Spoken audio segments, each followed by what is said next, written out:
तरफ असगर का लाशा पड़ा था और गठरी में अली असगर के नए कपड़े उनके लोग। मेरे आका सल्लल्लाहु अलैहि वसल्लम के दीवानों, इमाम पाक एक एक का लाशा उठा करके लाते हैं और खैमे के पास रखते हैं या खैमे में रखते हैं और आपकी तबीयत निढाल होती जाती है। आप जानते हैं एक मैयत देखकर इंसान की तबीयत घबराती है, बल्कि जनाजा देखकर इंसान की तबीयत वहशत में आ जाती है। यहाँ तो एक मैयत नहीं थी, फितरी या तबई मौत लोग नहीं मरे थे, बल्कि यहाँ तो शहादतें हो रही थी। किसी का हाथ कटा है, किसी का बाजू कटा है, किसी के जिस्म के टुकड़े टुकड़े हुए हैं। ऐसी हालत के अंदर अब एक अजीब सा वाकया करबला के मैदान में है। वाकया यूं हुआ कि हजरत सैयदना इमाम कासिम इब्ने हसन रदियल्लाहु तबारक व तआला अन्हुमा ये अचानक इमाम पाक के सामने आए और आने के बाद कहने लगे, चचा जान सब एक के बाद एक शहीद हो गए, अब मैंने भी नहीं रहना, मुझे भी शहीद होने के लिए मैदान में जाना है। इमाम पाक को कुछ उस वक्त एक अजीब सी कैफियत तारी हो गई। फरमाने लगे, कासिम कैसी बात करते हो, कासिम कैसी बात करते हो, मैं तुम्हें करबला में भेज दूं कटने के लिए? तेरा भाई छोटा है, बच्चों का मुस्तकबिल किसने देखा? मेरे लाल नहीं, मैं तुझे करबला में जाने नहीं दूंगा, मैं तुझे मैदान में जाने नहीं दूंगा, मैं तुझे कटने की इजाजत नहीं। किस मुंह से मैं तुझे कटने की इजाजत दूं? जिस दिन से इमाम हसन की शहादत हुई थी, इमाम हसन पाक की शहादत जिस दिन हुई थी, उस दिन से लेकर आज तक कभी हजरत कासिम को यह एहसास नहीं हुआ था, इमाम कासिम को कभी एहसास नहीं हुआ था कि मेरे बाप की शहादत हो गई। बाप से ज्यादा प्यार इमाम कासिम को हजरत इमाम हुसैन ने दिया था। इमाम हुसैन पाक ने कासिम को इतना प्यार दिया, इतनी मोहब्बत दी कि कासिम भूल गए थे कि मेरे बाप की कभी शहादत भी हुई है।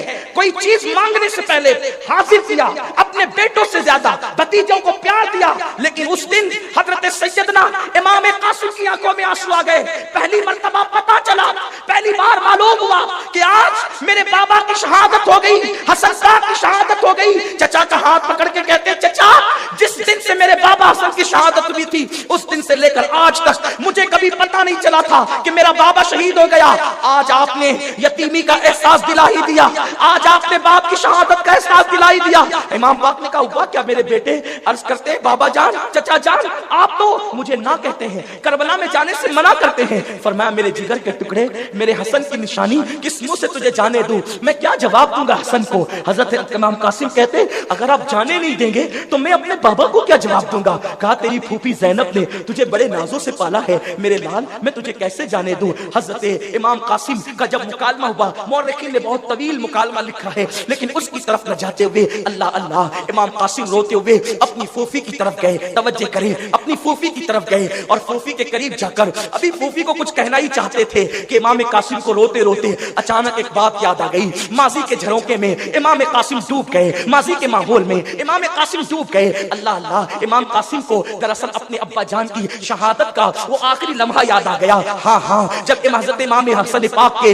मुंह से कलेजे के टुकड़े और आटे कट कट के गिर रही थी और अल्लाह अल्लाह पाखाने के रास्ते से आटे कट कट के गिर रही थी, उस वक्त इमाम हसन पाक का चेहरा जब हरा हो गया था जहर की वजह से, तो इमाम हसन पाक ने अपने बेटे कासिम से कहा था, कासिम मेरे बेटे जरा कलम लाना और जरा कागज लाना कि मैं कुछ लिखना चाहता हूँ। लोगों को हैरत थी कि आज इतनी तकलीफ में जबकि आटे कट कट के गिर रही है। मेरे प्यारे आका के प्यारे दीवानों, आप सब जानते हैं आदमी कितना ही ताकतवर हो, आदमी कितना ही मजबूत हो, अगर उसको उल्टी होती है तो उसका कलेजा मुंह को आता है। जिसकी आंखें कट कट के उल्टी के जरिए निकल रही हो, उस वक्त तो हसन पाक का दिल क्या कहता होगा, ये नबी के शहजादों के साथ किया है, उन बदबख्तों ने, उन पलीदों ने, इख्तिदार की लालच में ये सब कुछ किया गया है। इमाम हसन पाक ने एक खत लिखा, छोटा सा खत लिखा और उसके बाद का, बेटा जिस दिन तू गमगीन होगा उस दिन इस खत को पढ़ना, अभी अपने बाजू पे बांध, जिस दिन तू मुसीबत ज़दा होगा, जिस दिन तू गमगीन होगा उस दिन इस खत को पढ़ना। हजरत कासिम भूल गए थे उस खत को, क्यों? इसलिए कि इमाम हुसैन ने उस दिन के बाद से लेकर करबला में पहुंचने तक कासिम को कभी गमगीन होने नहीं दिया। सारे गम के घूंट खुद पिए, लेकिन भतीजे को कभी गमगीन नहीं होने दिया। और कासिम भूल गए गम किसे कहते हैं, कासिम को पता नहीं था गम किसे कहते हैं। लेकिन जब चचा की जबान से सुना तुझे शहीद होने के लिए नहीं जाने दूंगा, तो हजरत कासिम को बाबा याद आया। जब बाबा याद आए तो बाबा की तहरीर याद आई, बाजू से तहरीर खोली, कहा पहले पढ़ूं तो, खोला तो उसमें लिखा था, मेरे बेटे, मेरे दिल की चैन, मुझे यकीन है कि तू इस वक्त मैदान करबला में होगा और तुझ पर वो मुसीबत की घड़ी होगी। जा मेरे भाई हुसैन पे अपनी जान कुर्बान करके बीबी ज़हरा की बारगाह में मुझे सुरखरू कर दे, मेरे खून की तासीर दिखा दे। अल्लाह पर तहरीर ली और तहरीर लेकर के फौरन दौड़े आए। चचा, अब चचा की इताअत करूं या बाप की इताअत करूं? ये देखो मेरा बाबा शहादत की सनद दे गया। यहां रुक करके मैं एक बात कहता हूं, हमारी जमात के बहुत बड़े आलिम हजरत मौलाना बदरुद्दीन रहमतुल्लाह अलैह यहां पर एक बात कहते थे अक्सर। वो फरमाते थे कि जब ये तहरीर लेकर मौला हसन पाक की तहरीर लेकर इमाम हुसैन की बारगाह में इमाम कासिम आए, इमाम कासिम ने कहा चचा मेरा बाबा मुझे शहादत की सनद दे गया है, मैंने भी शहीद होना है। उस वक्त इमाम हुसैन ने वो तहरीर ली, देखा और पढ़ा और पढ़ने के बाद आसमान की तरफ नजरें उठाई और उठा करके कहा अल्लाह तेरा हुसैन इस वक्त मजलूम है, तू मजलूमों की दुआ सुनता है। आज जुमा का दिन है, तू जुमा के दिन दुआ कबूल करता है। आज आशूरा की घड़ी है, आशूरा में दुआएं कबूल होती है। मौला तू मुजाहिदों की दुआ कबूल करता है। तेरा हुसैन जिहाद में है, मुसाफिरों की दुआ कबूल करता है। हुसैन इस वक्त मुसाफिर है, तू मजलूमों की दुआ कबूल करता है। इस वक्त तेरा हुसैन मजलूम है, दुआ की कबूलियत की इतनी सारी वजूहात जमा हो गई। आज हुसैन अपने लिए कुछ नहीं मांगता। मेरे भाई हसन ने नस्ल की परवाह नहीं की और अपनी नस्ल को मेरे कदमों पे कुर्बान कर दिया। तो मौला आज हुसैन दुआ करता है कि तू मेरे भाई की नस्ल को क़यामत तक जिंदा रखना। निदा आई हुसैन तेरी दुआ कबूल की है, तेरी नस्ल में और तेरे भाई हसन की नस्ल में ऐसा शहजादा पैदा करेंगे जो मकाम नबियों में तेरे नाना को दिया है, वो मकाम वलियों में उसको अता करेंगे। हसन के बेटे को दुनिया उसको अब्दुल कादिर जिलानी कहेगी। सुभान अल्लाह, सुभान अल्लाह। नारे तकबीर, नारे रिसालत, नारे हैदरी, जिक्रे ताजदारे करबला, शाने गौसुलवरा। सुभान अल्लाह, अपने मुर्शिद गौस पाक की शान है। करबला में मांगा है हुसैन ने गौसुल आजम दस्तगीर को। इसीलिए गौस पाक मौलाना बदरुद्दीन कहते थे कि गौस पाक मिंबर पर कहते थे कि मोहम्मद अरबी अपने जद्दे करीम इब्राहिम की दुआ बनकर आए हैं और अब्दुल कादिर जिलानी अपने जद्दे करीम इमाम हुसैन की दुआ बनकर आया है। दुआए हुसैन है गौसे पाक, गौसुल आजम दस्तगीर तो आए। हजरत इमाम कासिम ने कहा चचा मेरा बाबा दे गया थे। हजरत इमाम पाक ने कहा अब मैं रोक नहीं सकता, जाओ जाओ तुम्हारे बाबा हसन का मामा तुम्हारी अम्मी के पास है, मैं अपने हाथों से तुम्हें बांधूंगा। जिसके दिल में जितनी मुरादें, चिट्ठियों पे चिट्ठियां आ रही है दुआओं के लिए, मैं आखिर में दुआ करूंगा सबके लिए, लेकिन आप खुद अपनी मुरादें दिल में ले। हसन पाक के सपूत की शहादत बयान हो रही है। हसन पाक के शहजादे उस दिलरुबा की शहादत बयान हो रही है जिसका चेहरा इतना खूबसूरत था कि चांद शर्मा जाए। दिलों में मुरादे लो, तमन्नाएं लो अकीदतों के साथ और शहादत इमाम कासिम इब्ने हसन सुनो। अल्लाह अल्लाह कहा तेरे बाबा का अमामा अला मैं अपने हाथ से बांधूंगा। बाबा का अमामा हसन पाक का अमामा इमाम हुसैन ने कासिम पाक को अपने हाथ से बांधा और उसके बाद हजरत इमाम कासिम की अम्मी मैदान करबला में मौजूद थी। जब इमाम हुसैन इमाम कासिम को घोड़े पे बिठा रहे थे तो हजरत इमाम हसन की बीवी उन्होंने कासिम को कहा गर्दन झुका। कासिम ने गर्दन झुकाई, कहा पलट के नहीं आना। क्या दीन से मोहब्बत है उन बीबियों को। नबी के घर की बहुओं को तो देखे, बेटियां तो बेटियां हैं, बहुओं को देखे, हुजूर के घर की बहुओं को फरमाया पलट के नहीं आना, जा और शुजात के जौहर दिखा। मदीने के लोग या कोफा के लोग बास आना देते थे कि हसन को जंग करना नहीं आती थी, इसलिए हसन अजीब व गरीब फैसले किया करते थे। जा लड़के दिखा कि जब बेटे को ये जौहर शुजात के खुदा ने दिए हैं तो तेरे बाबा की शान क्या होगी। पलटना नहीं और जान दे देना। इमाम कासिम ने अपनी माँ को आखिरी सलाम किया और जैसे ही मैदान की तरफ बढ़े इमाम हुसैन टिकटिकी बांधकर भतीजे को भाई की निशानी को देखते रहे। इमाम कासिम जैसे मैदान में गए ऐसा लगता था जैसे जमीन पे चांद उतर आया हो, इतने खूबसूरत थे हजरत इमाम कासिम। इमाम हसन के बेटे थे, इमाम हसन हमशबी रसूल थे और उनके बेटे थे इमाम कासिम। ऐसा लगता था जैसे जमीन पर चांद उतर आया हो। इमाम कासिम जैसे आए और आकर के खड़े हुए, मैं अली का पोता हूँ, किसको भेजते मेरे मुकाबले में भेजो। तो अमर साद ने कहा कि अर्जक तू जा और तू उससे लड़। अर्जक जो था वो 1000 के बराबर माना चाहता था, हजारी उसको और 1000 लोगों के बराबर उसको तनख्वाह दी जाती थी, इसलिए कि अगर वो किसी चमड़े पर खड़ा हो जाए, कई लोग मिलकर के उसको खींचे तो चमड़ा फट जाता था, लेकिन अर्जक अपनी जगह से टलता नहीं था। इतना बड़ा वो बहादुर पहलवान था। कूफा में सिर्फ नहीं बल्कि पूरे शाम में उसकी बहादुरी के चर्चे थे। उसको कहा अमर साद ने कि जा और तू उससे लड़ाई कर, तो अर्जक ने कहा यह मेरी तौहीन है कि एक छोटे से बच्चे के सामने मुझे लड़ने के लिए भेजते हो, कम से कम मेरे मनसब का ख्याल तो करो, मेरे मनसब का एहतराम तो करो। अमर साद ने कहा उसे बच्चा मत समझ, वो हसन का बेटा है, अली का फातेह खैबर का पोता है, पोता। इसका मतलब यह है कि अगर जलसों में नहीं बयान करते तो कम से कम छुप छुप कर तो सरगोशियों में हकीकत बयान कर ही देते हैं, कम से कम हकीकत सरगोशियों में बयान कर ही देते हैं। इसलिए सरगोशियों में करते हैं कि कहीं हकीकत खुल जाए तो लोग हमें छोड़ करके उस तरफ न चले जाए। तो वो कम से कम कान में कह रहा था अली का पोता है, हसन का बेटा है, बच्चा मत समझ। उसने कहा लेकिन मैं नहीं जाऊंगा, मैं पहले अपने बेटे को भेजूंगा। उसने अपने बेटे को भेजा और वो भी कोई कम नहीं था, घोड़े पर आया। अल्लामा नईमुद्दीन मुरादाबादी रहमतुल्लाहि ताला अलैह ने हजरत अली अकबर की शहादत बड़ी तफसील से लिखी है। इब्ने जरीर और अबू मुखन्नफ वगैरह ने जो है, और हजरत जो है वो फकीह मिल्लत ने बड़ी तफसील के साथ शहादत इमाम कासिम की लिखी है। लेकिन मैं कई किताबों की शहादत का गुलदस्ता यकजा करके अपने अल्फाज के जामे में पेश कर रहा हूं और आपके सामने वो इत्र निचोड़ करके पेश कर रहा हूं, आप उसको ध्यान से सुने। पहला बेटा आया, वो इतना मोटा था और इतना मजबूत था कि उसके वजन से मुअर्रिखीन लिखते हैं कि अरबी नस्ल के घोड़े की पीठ लपलपाती थी। वो आया और उसने जैसे एक वार किया मौला कासिम पर, तो हजरत कासिम के हाथ में जो ढाल होती है वो टूट गई पहले ही वार में। हजरत कासिम के हाथ की जब ढाल टूटी, हजरत इमाम अली मकाम ने हाथ उठा दिए, अल्लाह मेरे भतीजे की लाज रखना। हजरत मोहम्मद इब्ने अनस नाम के एक शख्स वहां मौजूद थे। इमाम हुसैन पाक ने फौरन ढाल दी, का बढ़ करके जाओ और कासिम के हाथ में थमाओ। उन्होंने इतनी फुर्ती से काम किया कि दूसरे वार से पहले इब्ने अनस ने ढाल पहुंचाई। हजरत इमाम कासिम ने जब उन तक ढाल पहुंची और आपने इतनी दूर घोड़ा किया और करके यूं जो है वो बढ़े, और बढ़ने के बाद एक यूं तलवार का वार किया कि उसके 2 टुकड़े हो गए। करबला की दास्तान बुज़दिली नहीं सिखाती, तुम्हें यह भी सिखाती है कि जब दीन पर वक्त आए तो जान लेना जान देना ये मोमिन की शान हुआ करती है। नबी के घर के बच्चों की शान देखो, अली का घर भी क्या घर है कि उस घर का हर एक बच्चा जहां पैदा हुआ शेरे खुदा मालूम होता है। ये अली के खानदान की खुसूसियत है। अल्लाह अकबर, अली खुद शहीद हैं, उनके बेटे शहीद हैं, उनके पोते शहीद हैं, उनके नवासे शहीद हैं, उनका भाई शहीद है, उनका चचा शहीद है। शहीदों का खानदान है,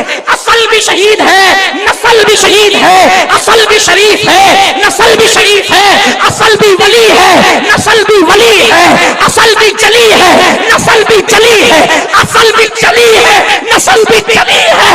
इब्तिदा में मोहम्मद अरबी है और इख्तिताम में मोहम्मद इमाम मेहदी है। इमाम कासिम ने 2 टुकड़े किए, दूसरा बदमस्त हाथी की तरह आ गया, खड़ा हो गया, उसको भी एक वार किया। और कैसे किया?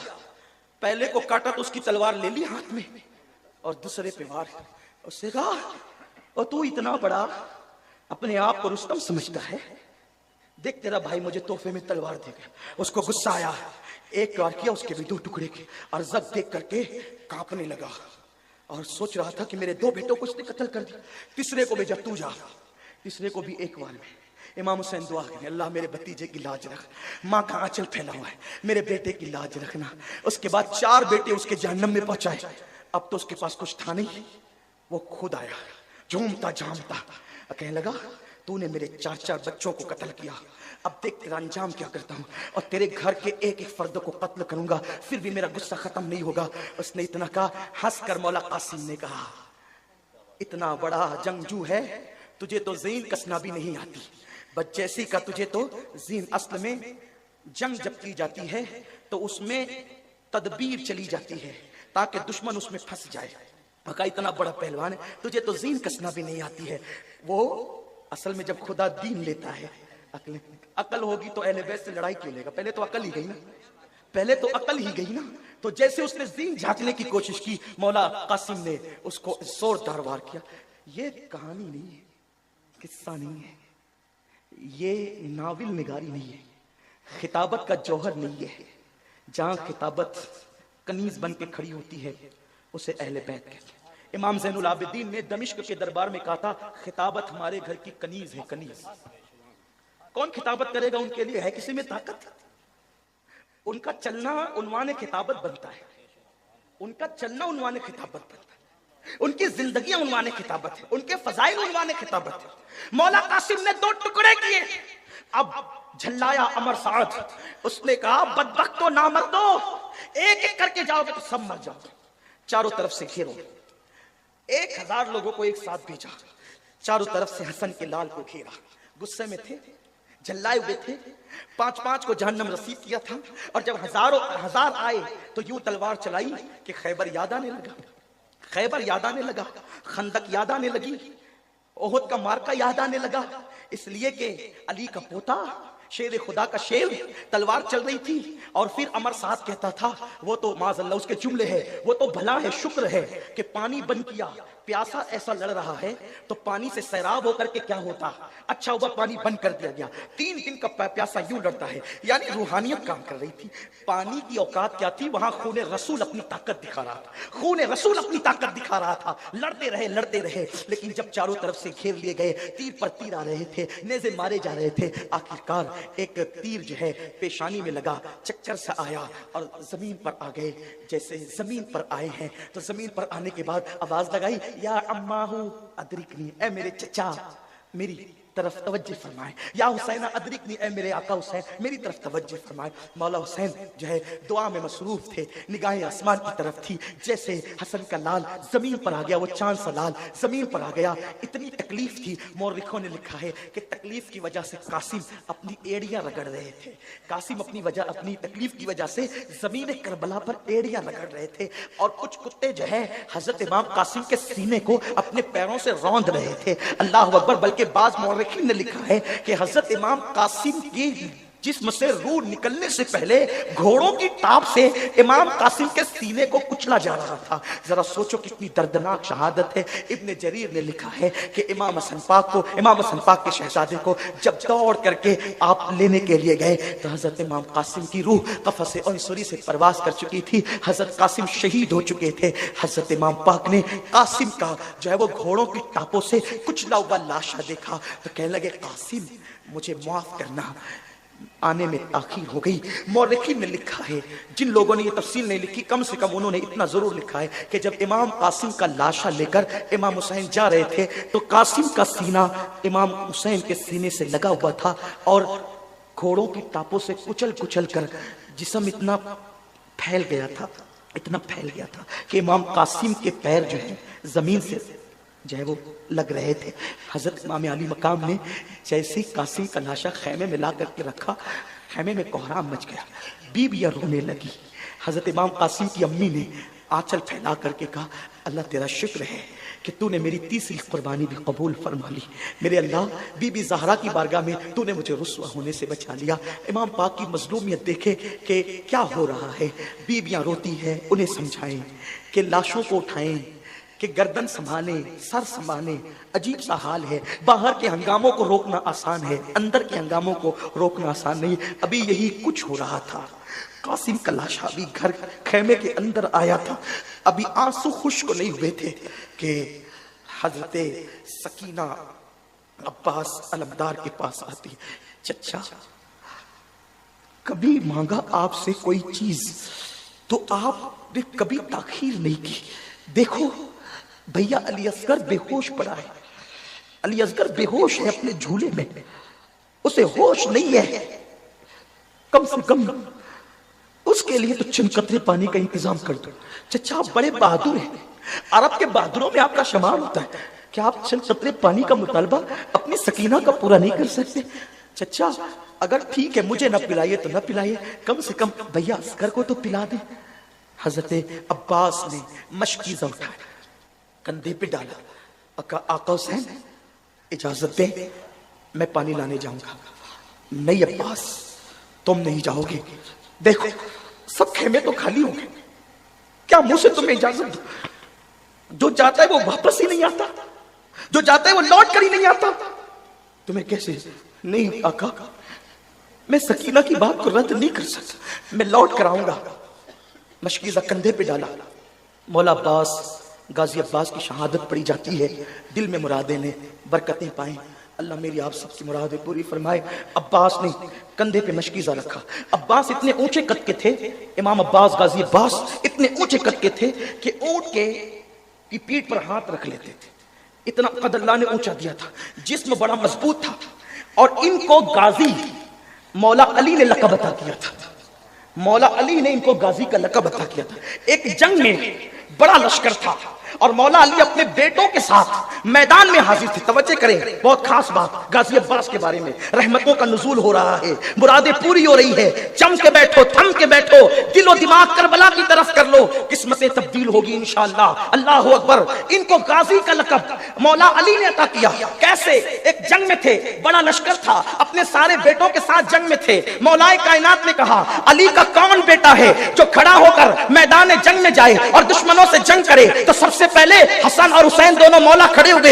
हजरत अली ने कहा, मैंने नबी के बेटों से नहीं कहा, मैंने अली के बेटों से कहा है। हसन हुसैन तो नबी के बेटे हैं। हुजूर ने फरमाया, ये मेरा नसब, इनका नसब, इनका नसब मेरा नसब, और फातिमा की औलाद का नसब मैं हूं, इनका सबब मैं हूं। तो कहा, मैंने अली के बेटों को कहा, नबी के बेटों को नहीं कहा। तुम दोनों बैठ जाओ। मोहम्मद बिन हनफिया उठे और उठने के बाद कहा, बाबा 50,000 का लश्कर दे दो, मैं अभी जंग करूंगा। अल्लाह मौलाए कायनात ने कहा, तुम बैठो। फिर उसके बाद एक और साहबजादे उठे, इब्ने हजरत अबू बकर इब्ने अली। कहा कि बाबा मुझे इजाजत दे। कहा कि नहीं, तू भी नहीं। फिर अब्बास, उस वक्त तो उनकी उम्र सिर्फ 12 साल की थी, उठकर खड़े हुए। और खड़े होने के बाद अब्बास कहते हैं, बाबा मैं जाऊंगा मैदान में। कितनी फौज लेकर? कहा किसी को नहीं, अकेला लेकर अकेला जाऊंगा। और बाबा सुन, तेरे अब्बास को अल्लाह ने इतनी ताकत दी है, जबान हिलाऊं तो मर जाएंगे, आंख से देख लूं तो मर जाएंगे। लोगों को यहाँ हैरत होती है, जबान से कोई कैसे मरेगा, आंख से कोई कैसे मरेगा? तो लोग बुखारी की हदीस की तरफ तवज्जो क्यों नहीं करते? अल्लाह फरमाता है कि जब बंदा नवाफिल की कसरत करता है तो मैं उसकी आंख बन जाता हूं, मैं उसकी जबान बन जाता हूं। वो जो कह देता है वो हो जाता है। जिसको घूर लेता है उसकी बनी बिगड़ जाती है, जिसको प्यार से तक लेता है उसकी बिगड़ी बन जाती है। तो अब्बास ने कहा, आंख वो रखता हूं कि मर जाएंगे, जबान वो रखता हूं कि मर जाएंगे। जैसे अब्बास घोड़ा दौड़ा के आगे बढ़े, मौलाए कायनात ने कहा, ओ मेरे गाजी, तू इतना खूबसूरत है, कहीं तुझे दुश्मनों की नजर न लग जाए। गाजी वापस आ, वापस आ, वापस आ। उस दिन से पूरा खानदान 12 साल की उम्र से अब्बास को गाजी कह के पुकारता था। ये गाजी अब्बास की शान है, ये गाजी अब्बास का मकाम है। अल्लाह अकबर, अल्लाह अकबर। वफा का दूसरा नाम अब्बास, वफा का दूसरा नाम अब्बास, संगत का दूसरा नाम अब्बास, अल्लाह अल्लाह मोहब्बत का दूसरा नाम अब्बास, वादा निभाने का दूसरा नाम अब्बास, संगत निभाने का दूसरा नाम अब्बास, सौतेले रिश्ते को नई जान देकर मोहब्बत का लिबास पहनाने वाली जात का नाम अब्बास। अब्बास ने रखा कंधे पर मशकीज़ा और घोड़े को एड़ लगा दी। घोड़े को एड़ लगाई वो लोमड़ियां शामी लश्कर की जो घेर करके खड़े थे फरात को, तलवार चलाने लगे अब्बास। सरबे हैदरी, अल्लाह अल्लाह, ये तलवार थी या अल्लाह का कहर था? अब्बास की तलवार से गाजर मूलियों की तरह जो है वो कटते जा रहे थे। अल मुख्तसर, जनाब अब्बास, टाइम खत्म हो रहा है, जल्दी जल्दी चलो, बहुत तेजी से चलो, शहादत इमाम हुसैन भी पढ़ना है, जल्दी जल्दी चलते हैं। तवज्जो करें, गाजी अब्बास ने अफराद के अंदर अपने घोड़े के पैर डाल दिए और जब घोड़े के पैर डाले नीचे उतर गए, पानी के अंदर खड़े हो गए। जल्दी से मशकीज़ा भरा। मशकीज़ा भरने के बाद अब्बास ने जो है कंधे पे मशकीज़ा डाला। डालने के बाद जो है चुल्लू में पानी उठाया। उठाने के बाद जैसे ही मुंह के करीब किया, अल्लाह अल्लाह, ज़मीर ने आवाज दी, अब्बास, फातिमा का लाल प्यासा, सकीना प्यासी, असगर प्यासा, तू किस मुंह से पिएगा? छोड़ दिया। आले नबी के लिए पानी नहीं, मैं नहीं पीऊंगा। घोड़े से कहा, तू पी। घोड़े ने मुंह उठाया, गोया के कहा, आका नहीं पीता, मैं कैसे पी सकता? घोड़े पर बैठे निकले। शिमर की आवाज आई, अगर ये पानी पहुंच गया खैमे आले मोहम्मद में, तुम्हारी बीवियां बेवा हो जाएंगी, तुम्हारे बच्चे यतीम हो जाएंगे। अब तक तो यजीद के लिए लड़ रहे थे, अब अपनी जान के लिए लड़ो। पानी चला गया तो एक भी बचकर नहीं जा सकता। लड़ते लड़ते एक बदबख्त ने हज़रत अब्बास के बाजू पे हमला किया। एक बाजू कटा, दूसरे बाजू में मशकीज़ा पकड़ा, तलवार भी और मशकीज़ा भी एक हाथ में। दूसरा बाजू काट लिया तो अब्बास ने दांतों में मशकीज़ा पकड़ा और घोड़ा दौड़ाते रहे जनाब अब्बास। गाजी अब्बास घोड़े को तेजी से दौड़ा रहे थे। सकीना और असगर की प्यास बार बार बेकरार और बेचैन कर रही थी। खैमे के बिल्कुल करीब आए, चारों तरफ से जालिमों ने घेर लिया। एक मनहूस आवाज गूंजी, मशकीज़े पे तीर चला दूं। एक बदबख्त ने ऐसा निशाना लगाया कि मशकीज़े पे तीर चलाया, सारा पानी बहा, मशकीज़े को चीरते हुए सीने पे तीर लगा। आप जानते हैं बाइक से कोई बंदा गिरता है तो सोचता है कि अपने बाजों पे गिरूं ताकि जिस्म छलनी ना हो। अब्बास घोड़े से जमीन पे आ रहे थे, बाजू तो पहले ही कट चुके थे। आज भी करबला में अब्बास के बाजुओं की मज़ार अलग है, जिसमें अब्बास अलग है और बाजू अब्बास जहां कटे थे वो अलग है। बाजू कट गए, कटे हुए बाजू। आदमी गिरता है तो बाजुओं का सहारा लेता है, वहां तो बाजू कट चुके थे, बाजू कटे हुए हैं। जनाब अब्बास जब घोड़े से नीचे आए तो फूट फूट कर रोने लगे। एक बदबख्त ने ताना दिया, मौत के डर से रोते हो? का मौत के डर से नहीं, इसलिए रो रहा हूं कि मेरी प्यारी सकीना की तमन्ना मैं पूरी न कर सका। और उसके बाद अब्बास ने आवाज दी, आका हुसैन मेरी खबर लीजिए। मौला हुसैन तशरीफ लाए। आने के बाद देखा अब्बास के सीने में जो है वो तीर पे वस्त था। सर उठाया, जानों पे रखा, अपने अमामे के शिमले से गुबार चेहरे का साफ किया और हाथ चेहरे पे फिरा, आंखें खोल दी। अब्बास मुस्कुरा रहे थे। मौला हुसैन ने कहा, अब्बास मेरे भाई, तेरे जाने से मेरी कमर टूट गई, तेरे जाने से मेरी कमर टूट गई। मेरा परचम अब कौन उठाएगा, मेरा अलम कौन उठाएगा? अब्बास तू क्या गया? अब्बास मुस्कुरा रहे थे, कहते थे हुसैन आप मुझसे राजी हैं? हुसैन कहते हैं अब्बास मैं तुझसे राजी, मेरा अल्लाह भी तुझसे राजी। बताओ क्या देख रहे हो? अब्बास ने कहा, खुली आंखों से कौसर के किनारे पर अम्मी फातिमा को देख रहा हूं, नाना जान रसूल पाक को देख रहा हूं, बाबा अली मुर्तजा को देख रहा हूं। और ये कहते हुए आंखें बंद कर ली और मौला हुसैन के जानों पर जान जाने आफरी के हवाले की।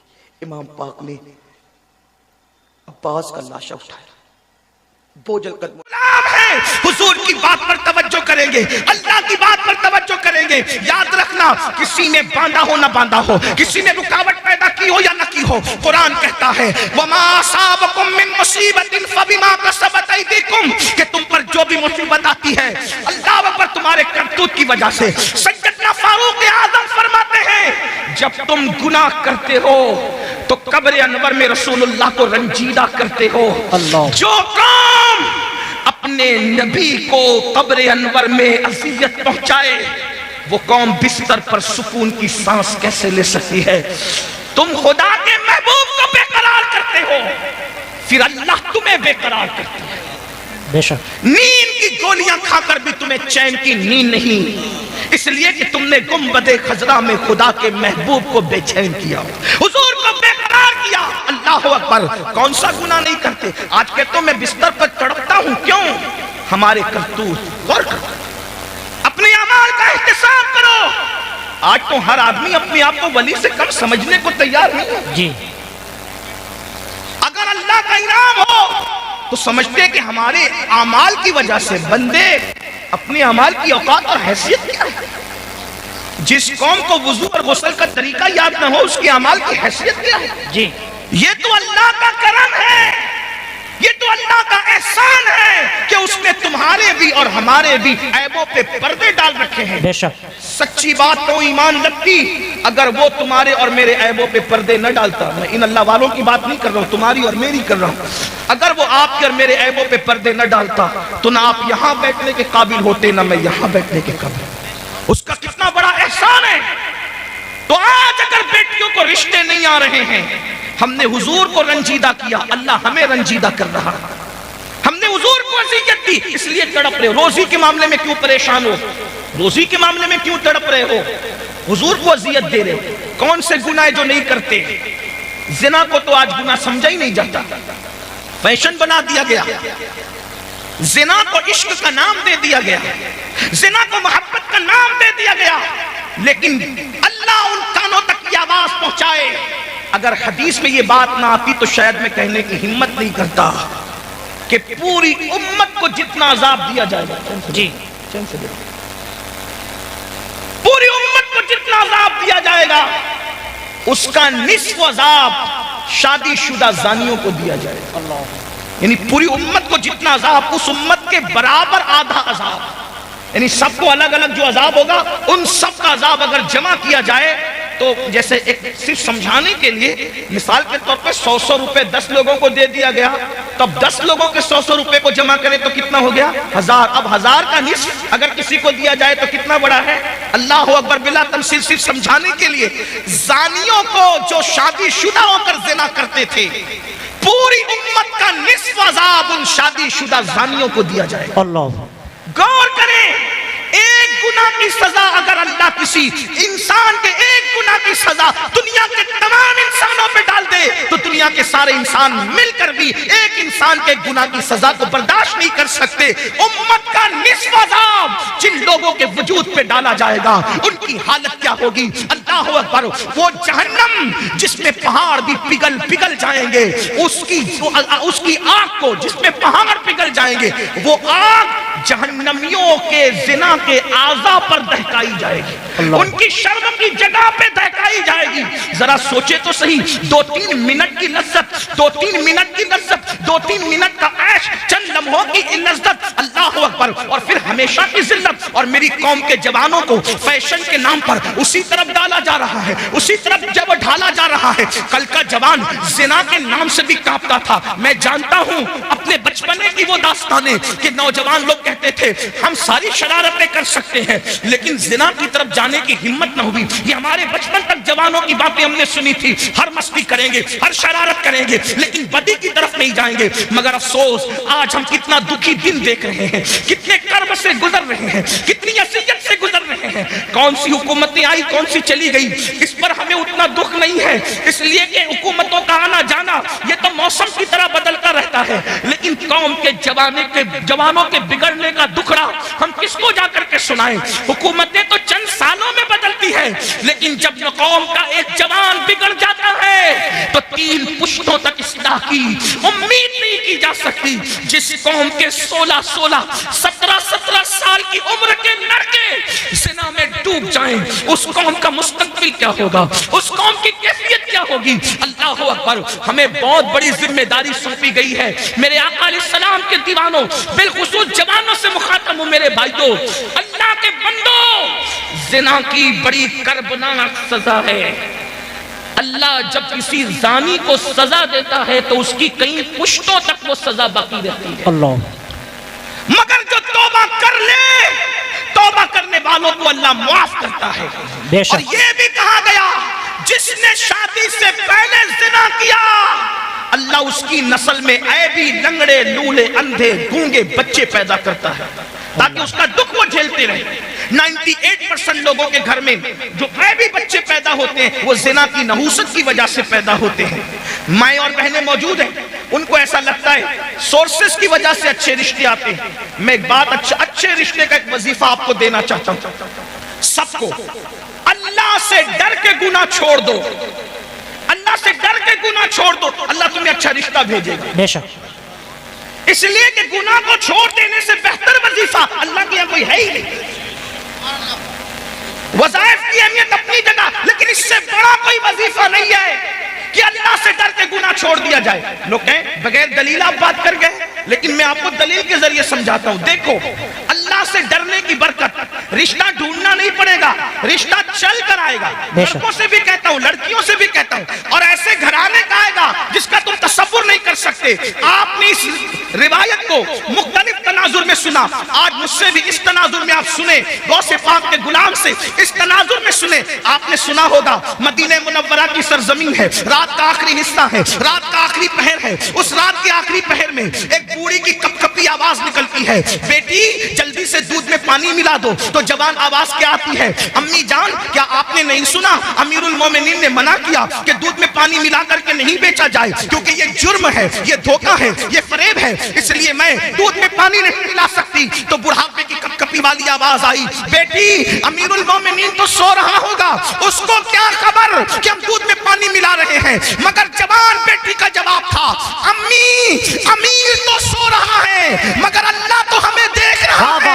जब अल्लाह देख रहा है, अमीर के ख्वाब से दूध में पानी नहीं नहीं मिलाते और अल्लाह देख रहा है हम दूध में पानी मिला दें, ये कैसे हो सकता है? देखो उस लड़की, अभी उसको रिश्ता नहीं आया था मगर उसके दिल में अल्लाह का खौफ था, अल्लाह की खशियत थी, खुदा का करना। अमीरुल मोमिनीन, गैजुल मुनाफिकीन, इमामुल मुजाहिदीन, जानशीन रसूल सैयदना उमर इब्ने खत्ताब रात की तारीकी में मदीने की गलियों में घूम रहे थे ताकि रियाया का हाल देखे। जैसे ही कानों में आवाज टकराई, खुश हो गए कि मेरी रियाया में ऐसी बच्चियां भी मौजूद हैं जो रात की तारीकी में भी अल्लाह से डरती है। घर पे निशान लगाया, दिन को मालूमात ली कि बच्ची शादीशुदा है कि कुंवारी है। पता चला कुंवारी है। अपने बेटों को जमा किया, जमा करने के बाद कहा मैं बूढ़ा हो गया हूँ, अब शादी नहीं कर सकता, बताओ तुम में कौन उस लड़के से शादी करेगा?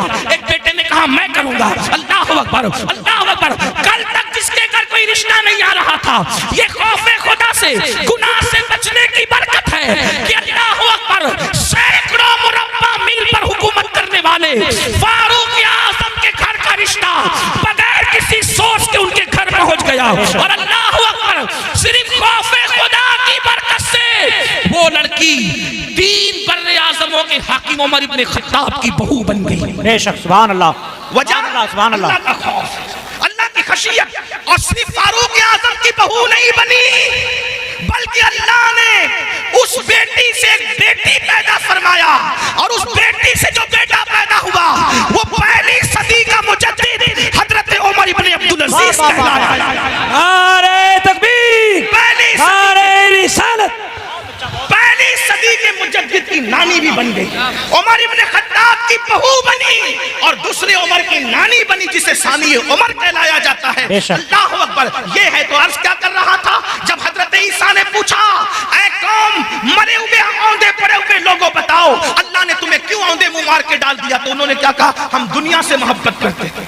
पहली वजह दुनिया से मोहब्बत। आज देख लो, टटोल लो अपने दिलों को, दुनिया की मोहब्बत हमारे दिलों में कितनी है।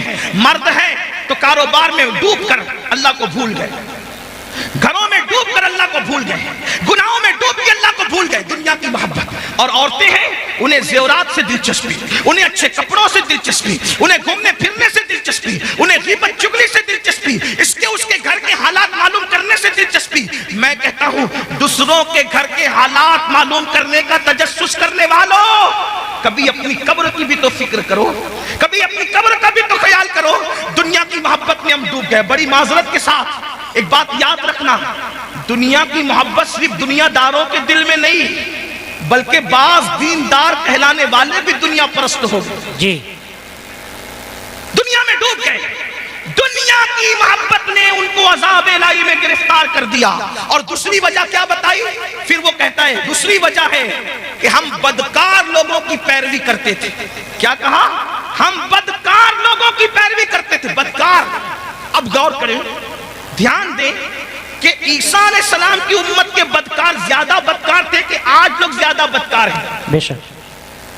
वो कहने कि हम बदकारों की पैरवी करते थे, बदकारों की नक्काली करते थे, तो अल्लाह ने हमें मार के औंधे मुंह डाल दिया, अज़ाब में गिरफ्तार कर दिया। ईसा अलैहिस्सलाम की कौम में तो इंटरनेट की नहुसत नहीं थी, इतना तेज रफ्तार दौर नहीं था, समंदर के किनारे जाकर के अय्याशों की होटलें तो उस दौर में नहीं थी। आप गौर करें कि वो लोग अगर बदकारों की पैरवी करें तो मार के औंधे मुंह डाल दिए जाएं।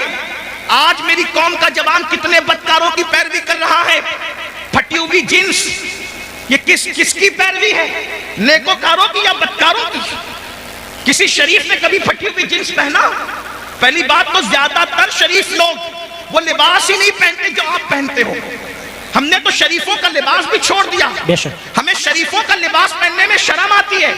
बदकारों की नस्ल कितनी बढ़ गई कि कौम की बेटियां भी जब बाजार में जाती है तो कहती है कि फला अदाकारा ने जो फिल्म में लिबास पहना था वो लिबास दिखाओ, और नौजवान लड़के भी दुकान पर जाते हैं तो कहते हैं वो फला हीरो ने जो पहना था वो दिखाओ। और फटी हुई पैंट, एक दौर था फटे हुए कपड़े भीख में भी नहीं दिए जाते थे, और क्या जमाना आ गया, आज फटे हुए कपड़े डैमेज पैंट कह करके हजारों में खरीदी जा रही है। हाय अफसोस, आपकी फिक्र को क्या हो गया? कल फटा हुआ लिबास होता था तो आदमी उसको छुपाता था, पेवन होता था उसको छुपाता था। फिक्र को क्या हो गया? कौमों को यूं ही ज़बान नहीं आता। इकबाल ने कहा था कुव्वते फिक्र अमल पहले फना होती है फिर किसी किसी कौम की शौकत। वाह वाह वाह, बहुत अच्छा। नारे तकबीर। मेरी कौम के जवानों कहाँ हो? कानों में बालियां पहन रहे हो, मटक कर चलते हो। आपसे पूछना चाहता हूँ, अगर कोई कहते यार तू तो फुला अदाकार की तरह लग रहा है, और लड़कियों कहते तू अदाकारा की तरह लग रही है, तो क्या उसका फार्म होता है उस वक्त? क्या उसका गुरूर और घमंड और इतलाना होता है? इससे बड़ी गाली भी कोई है जी? इससे बड़ी गाली भी कोई है कि तू अदाकार दिख रहा है? इसलिए कि फाहिशा औरतें जिना करती कराती है तो चार दीवारी में छुप के करती कराती है। जिनको तुम अदाकार करे वो तो स्क्रीन के सामने आकर के गुनाह करते और जिना करते और उस पर करोड़ों रुपए कमाते हैं। और वो फिल्में सुपरहिट होती है जिसमें बाज़ाब्ता तौर पर नंगे सीन ज्यादा होते हैं। फिक्र करो, पैरवी जिसकी करोगे कयामत में उसके साथ उठोगे। इश्क का दावा गौसे आजम से, इश्क का दावा गरीब नवाज से, इश्क का दावा इमाम हुसैन से, पैरवी किसकी? फटी हुई पहन कर नंगे बनने वालों, घुटनों से ऊपर बरमुंडे पहन करके सतर के साथ बेशतरी करने वालों, औरतों पे पाप की नजर डालने वालों, इबरत हासिल करो। फातबिरू या उलिल अब्सार, आंख वालों इबरत हासिल करो। तुम बदकारों की पैरवी के लिए नहीं हो। नादान बदकार की पैरवी वो करे जिसके यहाँ सिद्दीक अकबर जैसा कायद ना हो, फारूक आजम जैसा कायद ना हो, उस्मान गनी जैसा कायद ना हो, मौला अली जैसा कायद ना हो, इमाम हसन जैसा कायद ना हो, इमाम हुसैन जैसा कायद ना हो, गौसे आजम जैसा कायद ना हो, तारिक बिन जियाद जैसा कायद ना हो, अल्लाहू अकबर, सलाउद्दीन अय्यूबी जैसा कायद ना हो। हमारे पास तो ऐसे स्टार्स मौजूद हैं कि लोगों ने ख्वाब में भी नहीं देखा। बहुत अच्छा, बहुत अच्छा, वाह वाह वाह। औरों ने ख्वाब में भी नहीं देखा होगा। खुदा ने वो हमें मुक्तदा अता फरमाए। जाओ ढूंढ लो सारे मज़ाहिब की तारीख को, है किसी मजहब में कुम बिस्मिल्लाह कहकर मुर्दे को हाय हाय, वाह वाह वाह वाह, बहुत अच्छा, वाह वाह वाह। लाओ किसी मजहब में। लोगों के यहाँ मारने वाले तो मिलेंगे जी, जिलाने वाला अगर कोई है तो वो मजहब इस्लाम है। वाह वाह वाह वाह, सुभान अल्लाह सुभान अल्लाह। और ऐसा जिंदा करने वाला कि मुर्दे को भी कुम बिस्मिल्लाह कहकर जिंदा करता है और अल्लाह के दीन को भी नई जिंदगी है। बेशक, सुभान अल्लाह सुभान इसीलिए हम उनको मुहियुद्दीन कहते हैं जी। गौसे पाक को सिर्फ 11वीं में समेटने की साजिश हो रही है। गौस पाक सिर्फ 11वीं में सिमटने वाली हस्ती नहीं है जी। साले सवाब की एक शक्ल है 11वीं, लेकिन गौसे आजम की शान ये है कि बरेली का कलंदर कहता है शुक्र के जोश में जो है वो तुझे क्या जाने। जी हाँ, मैं अपने होशियार नाजिम साहब और मौलाना गुलाम जिलानी जैसे साहिब फन लोगों की तरह इतनी हिम्मत नहीं रखता कि हर दो जुमले पे कहूं कि बोलो सुभान अल्लाह ना।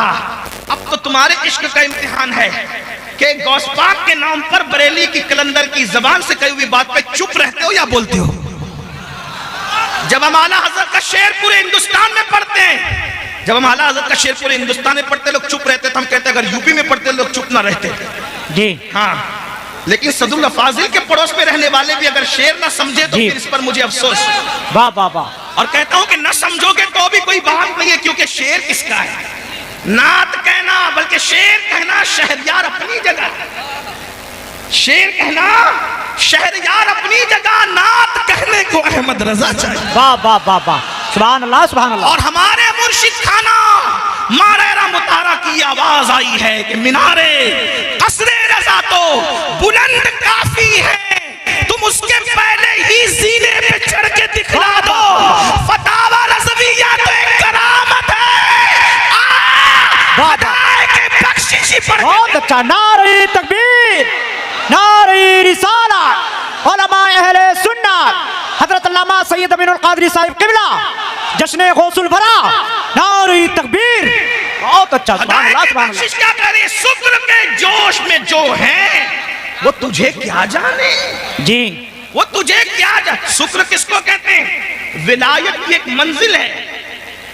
अब आपकी तवज्जो है, विलायत की एक मंजिल है कि वली जब अल्लाह की मोहब्बत में उरूज पाता है तो उसकी अक्ल खत्म हो जाती, वो अपने आप से भी गाफिल हो जाता है। उसको कहते हैं ये शुक्र में चला गया जी। वली होकर इश्क इलाही के दरिया में गौताज़न है, उसके बारे में बरेली का कलंदर कह रहा है कि वो तुझे क्या जाने। तवज्जो है आपकी, तवज्जो है आपकी। जो शुक्र की मंजिल पे पहुंच चुका वली वो तुझे क्या जाने। जब वली हो करके शुक्र की मंजिल पे पहुंचकर मेरे इमाम कह रहे वो तुझे क्या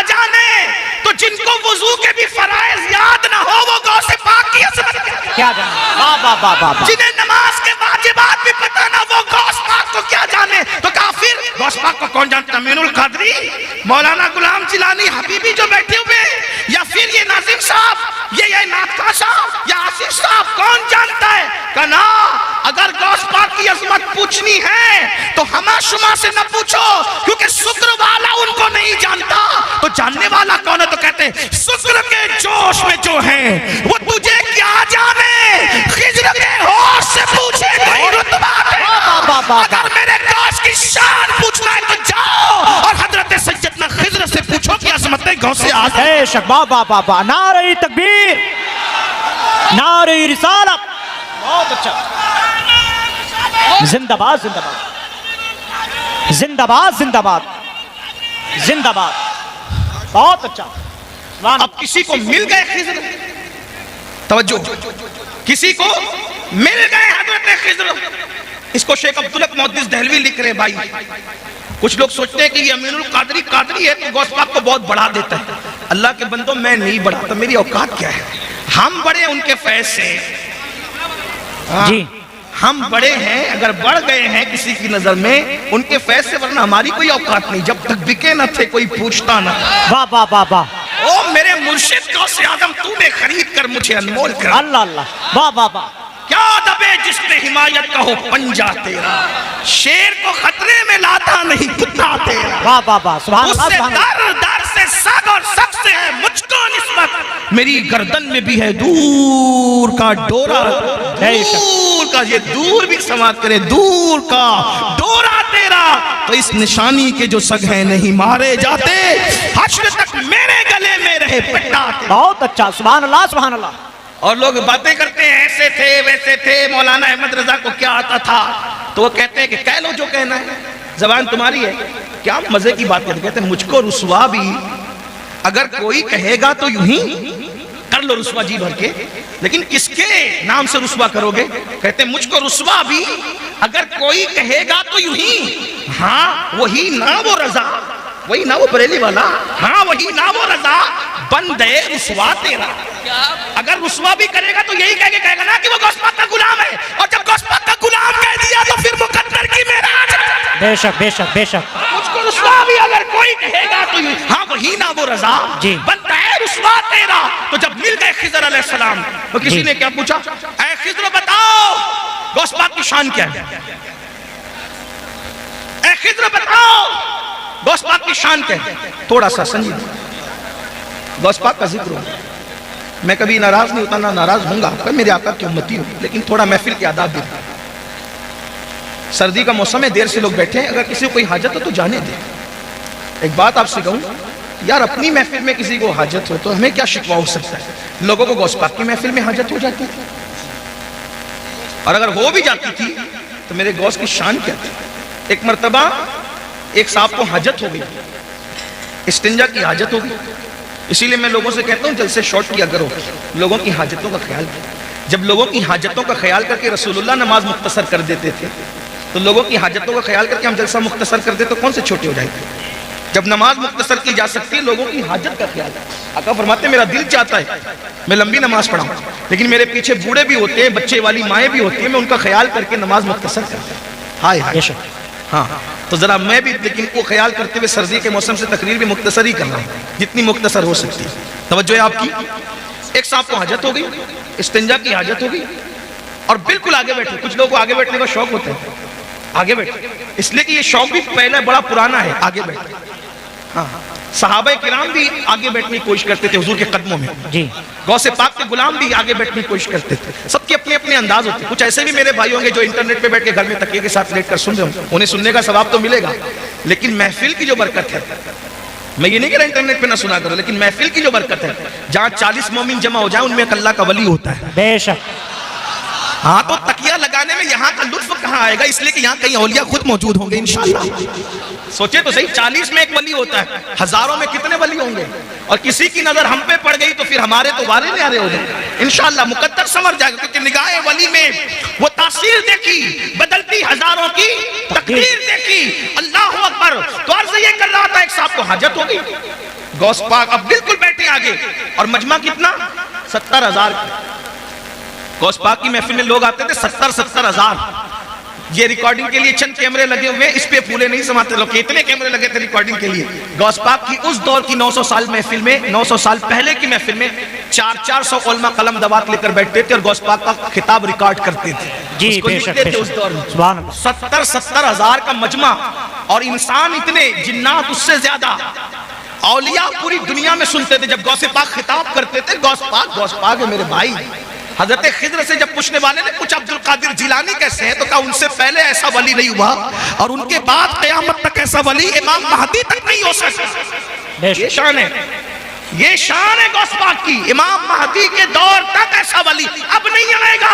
ये शान है गौसियत नाम है। मेरे इमाम कहते हैं तू अपने वक्त का सिद्दीक अकबर, तवज्जो, तू अपने वक्त का सिद्दीक अकबर, गनियो हैदरो आदिल या गौस। और कहते कोई सालिक है या वासिल या गौस।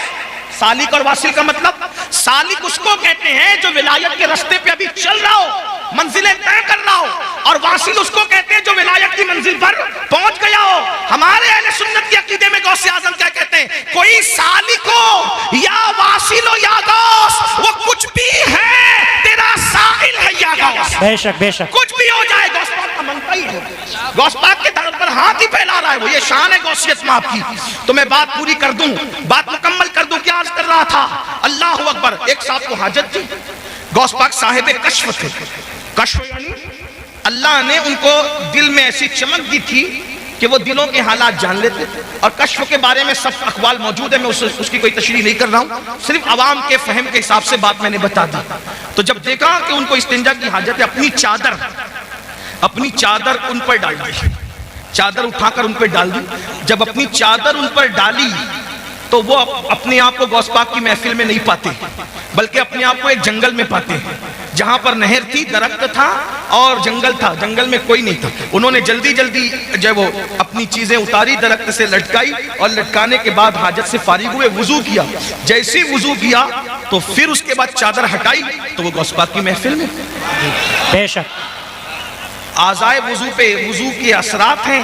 अब सोचते हैं कि या अल्लाह मैं फारिग हो गया और ये मेरे साथ हो गया, लेकिन कुछ चीजें उनकी वहां छूट गई।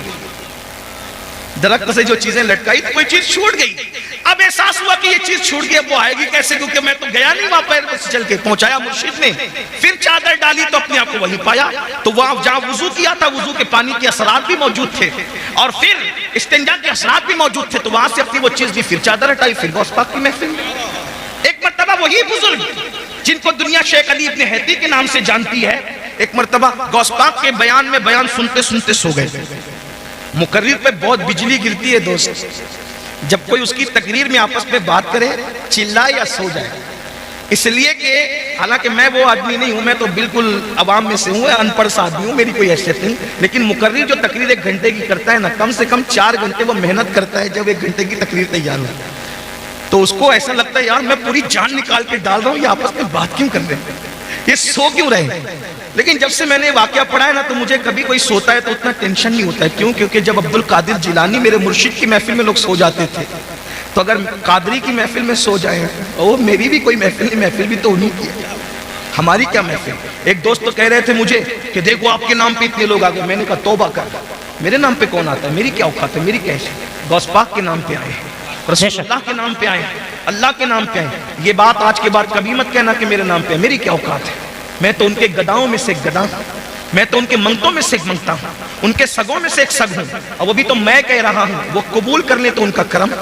बेशक, मेरी क्या औकात है। इस तरह की बातें ना कहा करो। ये जितने लोग आते हैं वो अल्लाह के नाम पे आते हैं, रसूलुल्लाह के नाम पे आते हैं, औलिया अल्लाह के नाम पे आते हैं। हमारे नाम पे कोई नहीं आता, हमारा नाम इस काबिल नहीं। हम तो अभी इसी फिक्र में बैठे हैं कि ईमान पर खात्मा हो जाए तो हमारे मुकद्दर की मिराज है, लेकिन उसकी भी कोई गारंटी नहीं है किसी को। आप क्या समझ रहे हैं? बहुत धींगा मस्ती करने की जरूरत नहीं है, अपनी आखिरत की फिक्र करो। सरकार गौसे आजम का मर्तबा क्या है, मर्तबा देखो। उनकी महफिल में सोने वाले सो गए, गौस पाक खिताब छोड़कर उसके आगे हाथ बांध के खड़े हो, मुरीद के आगे फिर हाथ बांध के खड़ा, महफिल पे सन्नाटा। भाई अगर कोई मुकर्रिर किसी एक आदमी की तरफ मुतवज्जह हो जाए तो क्या हाल होगा उसका। पूरा मजमा, वो भी फिर कहता हूँ 70,000 का मजमा होता था गौस पाक की महफिल में। और गौसे पाक ये तो सामने लोग होते थे, जब खिताब करते थे तो कहते थे अल्हम्दुलिल्लाह फिर चुप हो जाते थे, फिर दूसरी बार कहते थे अल्हम्दुलिल्लाह, खुतबा शुरू कर। लोग कहते हैं अब 2 बार अल्हम्दुलिल्लाह क्यों कहते हैं? कब पहली बार जब कहता हूं ना तो पूरी दुनिया के जो वली होते हैं अपने अपने गाँव में, अपने अपने शहरों में, अपने अपने देहातों में, अपने अपने घरों में पहली बार की अल्हम्दुलिल्लाह सुनकर सारे काम छोड़ देते हैं और अटेंशन होकर के खिताब सुनने लग जाते हैं। बेशक, यानी पहली बार की अल्हम्दुलिल्लाह अटेंशन, वो उनको मुखातब किया जा रहा है, खिताब शुरू हो गया। अल्लाह के शुक्र से खिताब ये गौस पाक है। लोग कहते हैं मुझे इंटरनेट पर इतने हजार लोग सुनते हैं। मैंने कहा इंटरनेट की खैरात है मेरे अजीज। जब इंटरनेट का नाम भी लोगों को पता नहीं था, जब भी मेरे गौस का खिताब पूरी दुनिया के वली अपने अपने शहरों में सुना करते थे। बेशक, हाँ, दुनिया बहुत पीछे है, मगर इतना जरूर है कि जब ये कह दिया तो लोगों ने कहा क्या कह दिया, कहानी गलती किस्सा हो गया। मैंने कहा इंटरनेट की चिप पर तो ईमान लाया है, अल्लाह की कुदरत पर कभी ईमान लाएगा। जब सैटेलाइट पूरी दुनिया में तकरीर पहुंचा सकता है तो अल्लाह नहीं पहुंचा सकता? और ये सैटेलाइट भी क्या अल्लाह की कुदरत से बाहर है? माअल्लाह, दुनिया में जो कुछ जिसके जरिए से हो रहा है, जो कुछ ज़हूर पजीर है, वो मेरे अल्लाह की कुदरत का करिश्मा। बेशक, इन्नल्लाह अला कुल्ली शैइन कदीर। ये नसीब की बात है। कोई सैटेलाइट की ताकत को मान गया और कोई अल्लाह की कुदरत को मान के कहता है कि अल्लाह वो है जिसने अब्दुल कादिर का खिताब बगैर किसी जरिए के पूरी दुनिया के वलियों को सुनवा दिया। बेशक, सुभान अल्लाह, कुदरत है ये। जो कुछ है वो अल्लाह की कुदरत है। तो बहरहाल सरकार गौसे आजम ने देखा एक बंदा सो रहा है, और वो कौन है? हजरत सैयदना शेख अली इब्न हती है। वो सो रहे थे, आपने हाथ बांधकर खड़े हो गए, देर तक खड़े रहे हाथ बांधकर। जब शेख की आंख खुली, मुर्शिद को हाथ बांध के खड़े देखा, पूरा मजमा सन्नाटे में परेशान, ये भी परेशान। जब फिर खिताब शुरू हो गया, खिताब पूरा हो गया। जब खिताब पूरा हो गया तो लोगों के अंदर चेमे गोइयां होने लगी। भाई कुछ भी बात होती है तो बात तो होती है, तो ये हजरत ने आज कैसे किया, हजरत ने आज कैसे किया? आखिर किसी ने पूछ लिया, हुजूर आप शेख के सामने हाथ बांध के, मुरीद और खलीफा के सामने हाथ बांध के खड़े थे। मुर्शिद ने फरमाया इससे पूछो ना कि क्यों खड़े थे, ये तो सो रहा था, इससे पूछो। तो पूछा तो क्या बात है भाई? तो कहा जैसी हजरत के खिताब में मेरी आंख लगी तो क्या देखा कि रसूलुल्लाह तशरीफ लाए। बेशक, सुभान अल्लाह, सुभान अल्लाह। उस महफिल में हुजूर तशरीफ लाए हैं। तो मुर्शिद का बात कहते हैं ये जो सोते सोते देख रहा था मैं जागते जागते देख। वाह वाह वाह वाह, सुभान अल्लाह, सुभान अल्लाह। ये गौसपाक की शान है। मुर्शिद गौसपाक का मकाम तो बात समेटते हुए, लेकिन इस मकाम को पाने के बाद भी बात समेट, इस मकाम को पाने के बाद भी सरकार गौसे पाक रोते थे। तवज्जो, कुम बिस्मिल्लाह कह के मुर्दा जिंदा कर दे। जिसके खिताब में गौस पाक की इज्जत को बढ़ाने के लिए खुद अल्लाह के रसूल तशरीफ लाए। सोचें क्या जात होगी जिसके खिताब की महफिल की इज्जत बढ़ाने के लिए हुजूर आए, खिज़र आए, मूसा अलैहिस्सलाम आए, अंबिया आए, मौला अली आए। मेरे इमाम कहते हैं कि औलिया क्या खुद हुजूर आए, वो तेरी वास की महफिल है या गौस, वो तेरी वास की महफिल है या गौस, ये शान है। फिर रोते हैं। किसी ने रोने का सबब पूछा, या गौसुस सकलैन क्यों रोते हैं, रोने की वजह क्या है? फरमाते हैं अब्दुल कादिर के लिए ईद का और खुशी का दिन वो दिन होगा जिस दिन ईमान पर उसको खात्मा नसीब होगा, जिस दिन मेरा खात्मा ईमान पर होगा। और गौसे पाक फरमाते हैं जो ईमान पर खात्मे की फिक्र न करे, तवज्जो कर ले, जो ईमान पर खात्मे की फिक्र न करे, गौसे आजम फरमाते डर है कि जब मरेगा तो उसका खात्मा खराब हो जाएगा, उसका खात्मा कुफ्र पर होगा। दुआओं के अंदर दुकानें मांगने वालों, दुआओं के अंदर मकान मांगने वालों, दुआओं के अंदर दुनियावी चीजें मांगने वालों, मांगो मना नहीं करते, लेकिन क्या ईमान पर खात्मे की भी फिक्र है? ईमान पर खात्मे की भी फिक्र करते हैं? तो वो जो मैं रिवायत बयान करने चला था उसको एंड कर दूं। अल्लाह अकबर। तो जब सरकार ईसा अलैहिस्सलाम ने आवाज लगाई कि बताओ तुमको अजाब में क्यों गिरफ्तार कर दिया गया, तो दो चीजें बयान की गई। नंबर एक, हम दुनिया की मोहब्बत में गिरफ्तार थे, और नंबर दो, हम बदकारों की पैरवी किया करते थे, बदकार लोगों की। इसलिए कहता हूं बदकारों की पैरवी ना करो, नेकोकार लोगों की पैरवी करो। इसलिए कि बदकारों की पैरवी करोगे तो कानों में एयरफोन लगाकर गाने सुनोगे, मटक मटक करके चलोगे, मटक मटक इतरा इतरा करके चलोगे। अल्लाह अकबर। और मेरे आका फरमाते हैं जिसने अपने कानों से गाना सुना होगा, कयामत के दिन उसके कान में आग का शीशा पिघला करके डाला जाएगा। बदकारों की पैरवी ना करो, नेकोकारों की करो। नेकोकार लोग कुरान की तिलावत सुनते हैं, नेकोकार लोग नाते सुनते हैं, बदकारों को आइडियल न बनाओ। मेरे आका अलैहिस्सलाम के दीवानों,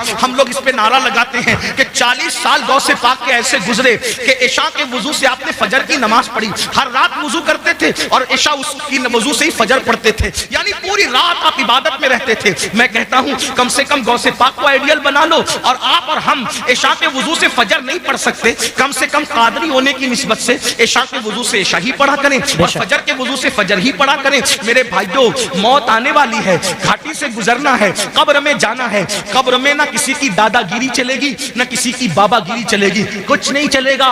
कब्र में तो करवट भी नहीं बदल सकते। बदकारों को आइडियल बनाने वालों, आज अगर डायलॉग बाजी भी, गुफ्तगू में भी डायलॉग बाजियां होती है तो हीरो के स्टाइल में बात करने का तरीका भी लोग, मैं कहता हूं क्या रसूलुल्लाह का तरीका नभाया माज़अल्लाह, अल्लाहु अकबर। जिसकी सीरत भी बेमिसाल, जिसकी सूरत भी बेमिसाल, अल्लाह अल्लाह कहा जाता है। हजरत उस्ताद ज़मान ने या मौलाना हसन ने कहा, हजरत मौलाना हसन बरेलवी ने कहा था कि तेरी सीरत, तेरी सूरत जमाने से निराली है, तेरी सीरत, तेरी सूरत जमाने से निराली है, तेरी हर हर अदा प्यारे, दलीलें बेमिसाली है। मेरे भाइयों, आइडियल बनाना है तो अल्लाह वालों को बनाओ, अल्लाह वालों के तरीके पे चलो, उनके नक्शे कदम पर चलो, बदकारों को आइडियल न बनाओ। अजाब में गिरफ्तार होकर के अल्लाह पर औंधे पड़े रह गए, और फिर सरकार ईसा अलैहिस्सलाम कहते हैं ये तुम्हारे जो दूसरे लोग मुर्दा पड़े हैं ये क्यों नहीं बोलते और तुम क्यों बोल रहे हो? तो उसने कहा हुजूर, दरअसल ये इसलिए नहीं बोलते कि अल्लाह के फरिश्तों ने इनके मुंह को आग की लगाम से जकड़ दिया है, अब ये कलाम नहीं कर सकेंगे,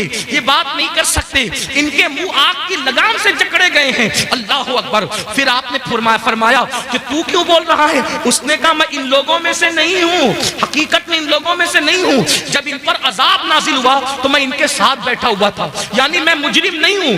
अजाब नाजिल हुआ तो इनकी सोहबत में बैठा हुआ था, इनकी सोहबत की वजह से मुझ पर भी अल्लाह का अजाब आ गया, यानी मुजरिम ना होकर सिर्फ गुनहगारों की दोस्ती और सोहबत की वजह से मैं भी अल्लाह के अजाब में गिरफ्तार हो गया। और वो कहता है ईसा दुआ करे कि मेरे लिए निजात हो, क्योंकि अल्लाह ने मुझे जहन्नम के किनारे पर उल्टा लटका दिया है और अब मैं नहीं जानता कि मुझे जहन्नम में डाला जाएगा या मुझे छोड़ दिया जाएगा। आप मुझे बताओ मेरे भाइयों, जो गुनहगारों की सोबत में रहे उन पर भी अजाब आता है। आज हमें क्या हो गया? मोबाइल के स्क्रीन पर आप क्या रख रहे हो, मोबाइल के अंदर क्या रख रहे हो? नशे को प्रमोट कर रहे हो। नशा हमारी मोहल्लों में, हमारे गांवों में, हमारे देहातों में, हमारे इलाकों में फैलाया जा रहा है और साजिश के तौर पे फैलाया जा रहा है। हम उसमें मुब्तला हो रहे हैं। नशे वालों की सोबत में मत बैठो, जानियों की सोबत में मत बैठो, गुनहगारों की सोबत में मत बैठो, मुजरिमों की सोबत में मत बैठो। देखो वो शख्स कहने लगा कि मैं इनमें से हकीकत में नहीं हूं, लेकिन मैं इनमें से हो गया हूं क्योंकि इनकी सोबत में बैठा हुआ था। अल्लाह अकबर। अल्लाह के बंदो, अल्लाह की अज़ाब को हम में से कोई भी बर्दाश्त करने की ताकत नहीं रखता। एक दिन मौत है मेरे भाई, रूह का रिश्ता जिस्म से टूटेगा। ये रंगीन से गाल, ये खूबसूरत से गाल, ये गुलाब की तरह खिलते हुए रुखसार, ये कब्र के कीड़ों की गिज़ा बनेंगे मेरे भाई। अपने बाजुओं पे जो तू इतरा रहा है इसको कब्र की मिट्टी खाएगी मेरे भाई। अल्लाह अकबर। कब्र की मंजिल बड़ी कठिन है। मेरे आका अलैहिस्सलाम ने एक हदीस में बयान फरमाया जिसका मफहूम है कि बनी इस्राइल में एक मजदूर था, उसके सर पर लकड़ियों का गट्ठा रख करके घर पहुंचाने के लिए दिया गया। उसके दांत में कुछ अटक गया तो उसने उस लकड़ी से निकालकर खिलाल कर लिया, तो उस पर भी उसकी पकड़ होगी और उसको अजाब दिया जाएगा। जो बगैर पूछे लकड़ी का खिलाल मुंह में कर ले उसको भी पकड़ होगी और अजाब दिया जाएगा। जो लोगों के पैसे हड़प करके भाग जा रहे हैं, हत्ता कि अल्लाह अकबर, लोगों को धोखा दे करके पैसे खा ले रहे हैं, हराम और हलाल में तमीज नहीं कर रहे हैं, सबको एक धुन सवारे, करोड़पति बने, शॉर्ट टाइम के अंदर तरक्की करने का चक्कर, शॉर्टकट में तरक्की करने का चक्कर, कोई सूद की तरफ जाकर, कोई हराम की तरफ जाकर। मेरे भाई, नमरूद का क्या हाल हुआ, फिरौन का क्या हाल हुआ, यजीद का क्या हाल हुआ? आप मुझे बताएं ना। ये अपने अपने दौर के बड़े बड़े दौलतमंद थे। अबू जहल का क्या हाल हुआ? ये कोई छोटा मोटा दौलतमंद आदमी नहीं था, अरब का बड़ा ताजिर था। अबू लहब का क्या हाल हुआ? बड़ा ताजिर था, सरदार कहलाता था। क्या हाल इनके हुए? जरा सोचो, इन्होंने हलाल और हराम में तमीज नहीं की, इन लोगों ने आखिरत पर ईमान नहीं लाया। क्या अंजाम हुआ उनका? और वो बिलाल जिसे दुनिया गुलामी का ताना देती है, वो अल्लाह के रसूल पे ईमान लाए और उन्होंने अल्लाह के कानून पे अमल किया, तो दुनिया ने एक दिन उनको देखा। बिलाल काबे की छत पे नजर आते हैं और काबे की छत बिलाल के नीचे नजर आती है। ये इज्जतें थोड़ी है, ये इज्जतें कम है। याद रखो, मैं ये नहीं कहता कारोबार ना करो, तिजारत करो, मालदार बनो हलाल जरिए से। शॉर्टकट के चक्कर में चोरी करना, डकैती करना, मोबाइल चोरी करना, हराम की तरफ जाना, बचत के नाम पर सूद के धंधे करना, इस्लाम इसकी इजाजत नहीं देता। अपने मुकद्दर में जो लिखा है मेरे भाई, उसको कोई छीन नहीं सकता। जब माँ के पेट में मुकद्दर का लिखा हुआ पहुंचा तो दुनिया में आने के बाद क्यों नहीं पहुंचेगा? बिल्कुल पहुंचेगा। अल्लाह पे यकीन रखो, अल्लाह पे ईमान रखो, मेहनत करो, काविश करो, कोशिश करो। और आपको बताऊं, अल्लाह के रसूल फरमाते हैं, जिस दुनिया के हलाल का हिसाब होना है और जिसके हराम पर अजाब होना है, वो दुनिया से क्या लोगे जी? जिसके हलाल में हिसाब है और जिसके हराम में अजाब। हलाल भी है तो हिसाब देना पड़ेगा, और अगर अल्लाह रहम करे तो करे, वरना अल्लाह जिससे हिसाब ले, कौन अल्लाह को जवाब दे? मेरे भाई, अगर पीर की सही इज्जत करते हो ना दिल से, तो पीर को जवाब देने में शर्म आती। पीर से बात करने में हाथ कांपते, मोबाइल पे हाथ कांपते हैं। हमने अपने मुर्शिद इजाजत को जब भी फोन किया, हाथ कांपे। कैसे बात करें, क्या बात करें, बेअदबी ना हो जाए। अगर मुर्शिद से सही मोहब्बत हो तो उसको जवाब देने में जबान कांपती है, अल्लाह को क्या जवाब दें? वो अल्लाह जो कहता है वो तुकल्लिमुना ऐदीहिम व तशहदु अर्जुलुहुम बिमा कानू यक्सिबून, मुंह पे मुहर लगाएगा, आजा कलाम करेगा। अल्लाह कहां हो? मरना है ये दुनिया में हमेशा। कौन रहा जो हम रहेंगे? आखिरत की तैयारी करो। अल्लाह की बारगाह में हिसाब नहीं दे सकते, दुआ करो बेहिसाब बख्शे जाए। गौसे पाक जिनका जिक्र आपने सुना, काबे का गिलाफ पकड़ के कहते, अल्लाह अगर अब्दुल कादिर के अमाल तेरी बारगाह में कबूलियत के लायक नहीं है तो कयामत में अब्दुल कादिर को अंधा उठाना। ये वो लोगों की खशियत। गौसे आजम दाढ़ी पकड़कर रातों को रोते अल्लाह के खौफ से। आप देखें, गौस पाक ने अपना कोई घर नहीं बना, बहुत मालदार थे गौसे पाक। रोजाना नया लिबास पहनते थे और इतना कीमती पहनते थे कि उतना बादशाह वक्त को भी मैसर नहीं आता था, इतना कीमती पहनते। रातों को रोते दाढ़ी पकड़ के, अल्लाह मैं तेरी बारगाह के अंदर जब वो क्या जवाब दूंगा, जब तू मुझसे सवाल पूछेगा, हिसाब लेगा क्या जवाब? और ये नया नफ्स के लिए नहीं पहनते थे, बहाना था, आज मैं पहनूंगा कल किसी गरीब को पहना दूंगा, इस नियत से नया पहनते थे जी। बेशक ये फिक्र थी। फरमाते हैं कि नेकियों के दफ्तर को मैंने उलट पलट कर देखा, खाना खिलाने से बड़ी कोई नेकी मुझे नजर न आई। सरकार गौसे आजम फरमाते, मेरा दिल चाहता है कि मैं अल्लाह की मखलूक को खिलाता रहूं। खिलाने में बड़ी दिलचस्पी थी। खुदा ने उनकी ये तमन्ना यूं पूरी की कि 11वीं के नाम पे आज भी दुनिया खाती नजर आ रही है। सुभान अल्लाह, सुभान अल्लाह। हर वली का उर्स तारीख पर मनाया जाता है, लेकिन ये क्या गौसे आजम है, 17 तारीख को करो तो 11वीं ही है, 15 को करो तो 11वीं ही है, 21 को करो तो भी 11वीं है, 20 को करो तो भी 11वीं है। अरे अभी 11वीं का महीना नहीं है, लेकिन फिर भी गौसे आजम की महफिल सजी हुई है। वाह वाह वाह वाह, सुभान अल्लाह, सुभान अल्लाह। लेकिन फिर भी वो रोते थे। हम जराइम करके भी हमें रोना नहीं आता। आखिरत के बारे में हम लोग क्या सोचते, अरे मौलाना छोड़ो, ये मौलाना लोग की पुरानी सब बातें हैं और जो होगा देखा जाएगा। अल्लाह करीम है, बख्श देगा, अल्लाह रहीम है, बख्श देगा, अल्लाह गफ्फार है, बख्श देगा। मैंने कहा बिल्कुल, वो करीम भी है, रहीम भी है, गफ्फार भी है, लेकिन ये मतलब नहीं है जो आप मतलब निकालने। रहीम, करीम, गफ्फार बेशक है। क्यों? सैयदा आयशा सिद्दीका को नहीं पता था कि वो गफ्फार है? सैयदा आयशा सिद्दीका कौन है? जिसके बिस्तर पे कुरान नाजिल होता है वो अम्मा आयशा सिद्दीका है। जब मगफिरत की दुआ करते हुए रोती थी तो दुपट्टे से आंसू पोंछते पोंछते दुपट्टा भीग जाता था। सुबह को दुपट्टा ऐसे निचोड़ा जाता था जैसे कपड़े धुल के निचोड़े जाते हैं पानी के बाद। अम्मा आयशा के आंसू ऐसे निचोड़े जाते थे। कोई मुबालगा नहीं कर रहा, उनकी सीरत पढ़ के देख लें। मेरी बहनों का हाल ये है कि अल्लाह अकबर, अल्लाह अकबर, ला इलाहा इल्लल्लाह। माफी चाहता हूँ अपनी बहनों से, बुरा मत मानना, ये वाज़ो नसीहत की महफिल है, इसमें हक बात कही जाएगी। नापाकी के आलम में बच्चे की विलादत के बाद 40-40 दिन तक नमाजें छोड़ देती है। 8-8 दिन तक के पाक होने के बाद भी नापाकी बगैर गुस्ल के रहती है, और फिर इनको घमंड है कि हम जन्नत में जाएं। जिसके बिस्तर पे कुरान नाजिल होता है, ऐसी पाकीज़ा जिसकी ततहीर में, जिसकी पाकीज़गी और जिसकी अजमत और इस्मत की शान बयान करने के लिए अल्लाह ने सूरह नूर की आयतें नाजिल फरमाई है। जिसकी तहारत और पाकीज़गी अल्लाह बयान करे, वो अल्लाह अकबर।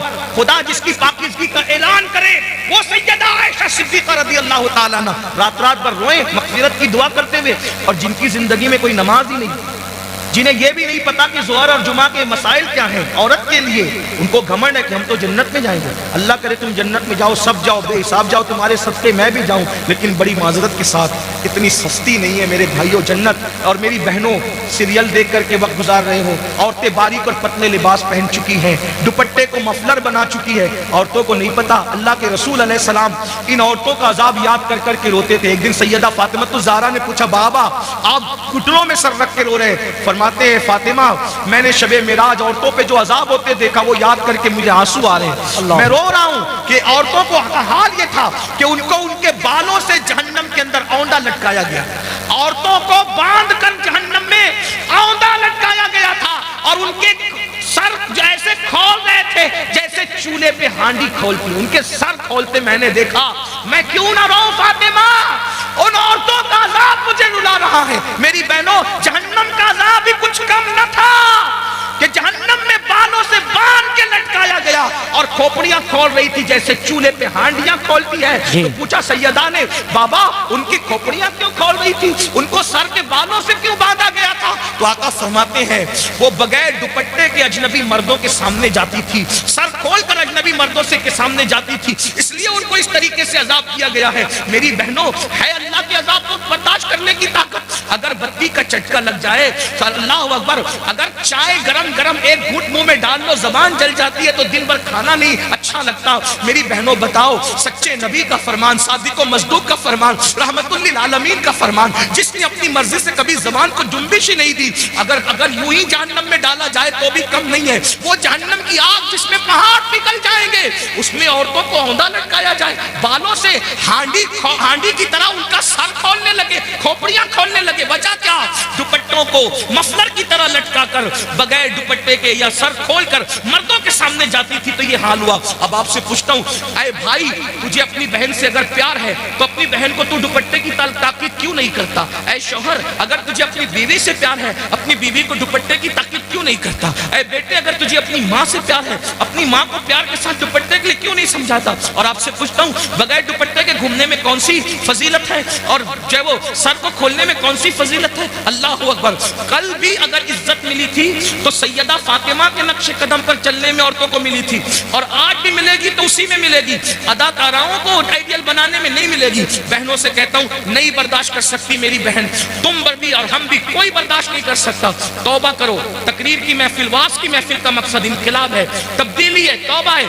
किसी मर्द के सामने सर खोल के मत जाओ। चचाजाद भाई है, उससे भी पर्दा करो। मामूजाद भाई है, उससे भी पर्दा करो। फुफीजाद भाई है, उससे भी पर्दा करो। ये जो दुनिया के आवारा लोग कहते हैं ना कि पर्दा क्या चीज है, पर्दा क्या चीज है, हमने कहा कोविड में तो सबने पर्दा किया। क्यों पर्दा कराया? तो कहा जरासीम के डर से। मैंने कहा जब जरासीम के डर से मुंह पे मास्क बांध करके पर्दा किया जा सकता है, तो ये इज्जत के लुटेरों के खौफ से अगर कोई इज्जतदार औरत पर्दा करती है तो उसमें हरज क्या है? लोग बड़ी हमदर्दियां जताते रहे, झूठी हमदर्दियां, कि औरतों पर क्या गुजरती होगी जब वो मुंह पे पर्दा बांध करके घूमती होगी। तो हम कहते हैं कोविड ने तो तुम्हें औकात याद दिला दी, तो तुम पर क्या गुजरती थी? सब मुसीबत झेली कि नहीं झेली जरासीम के खौफ से?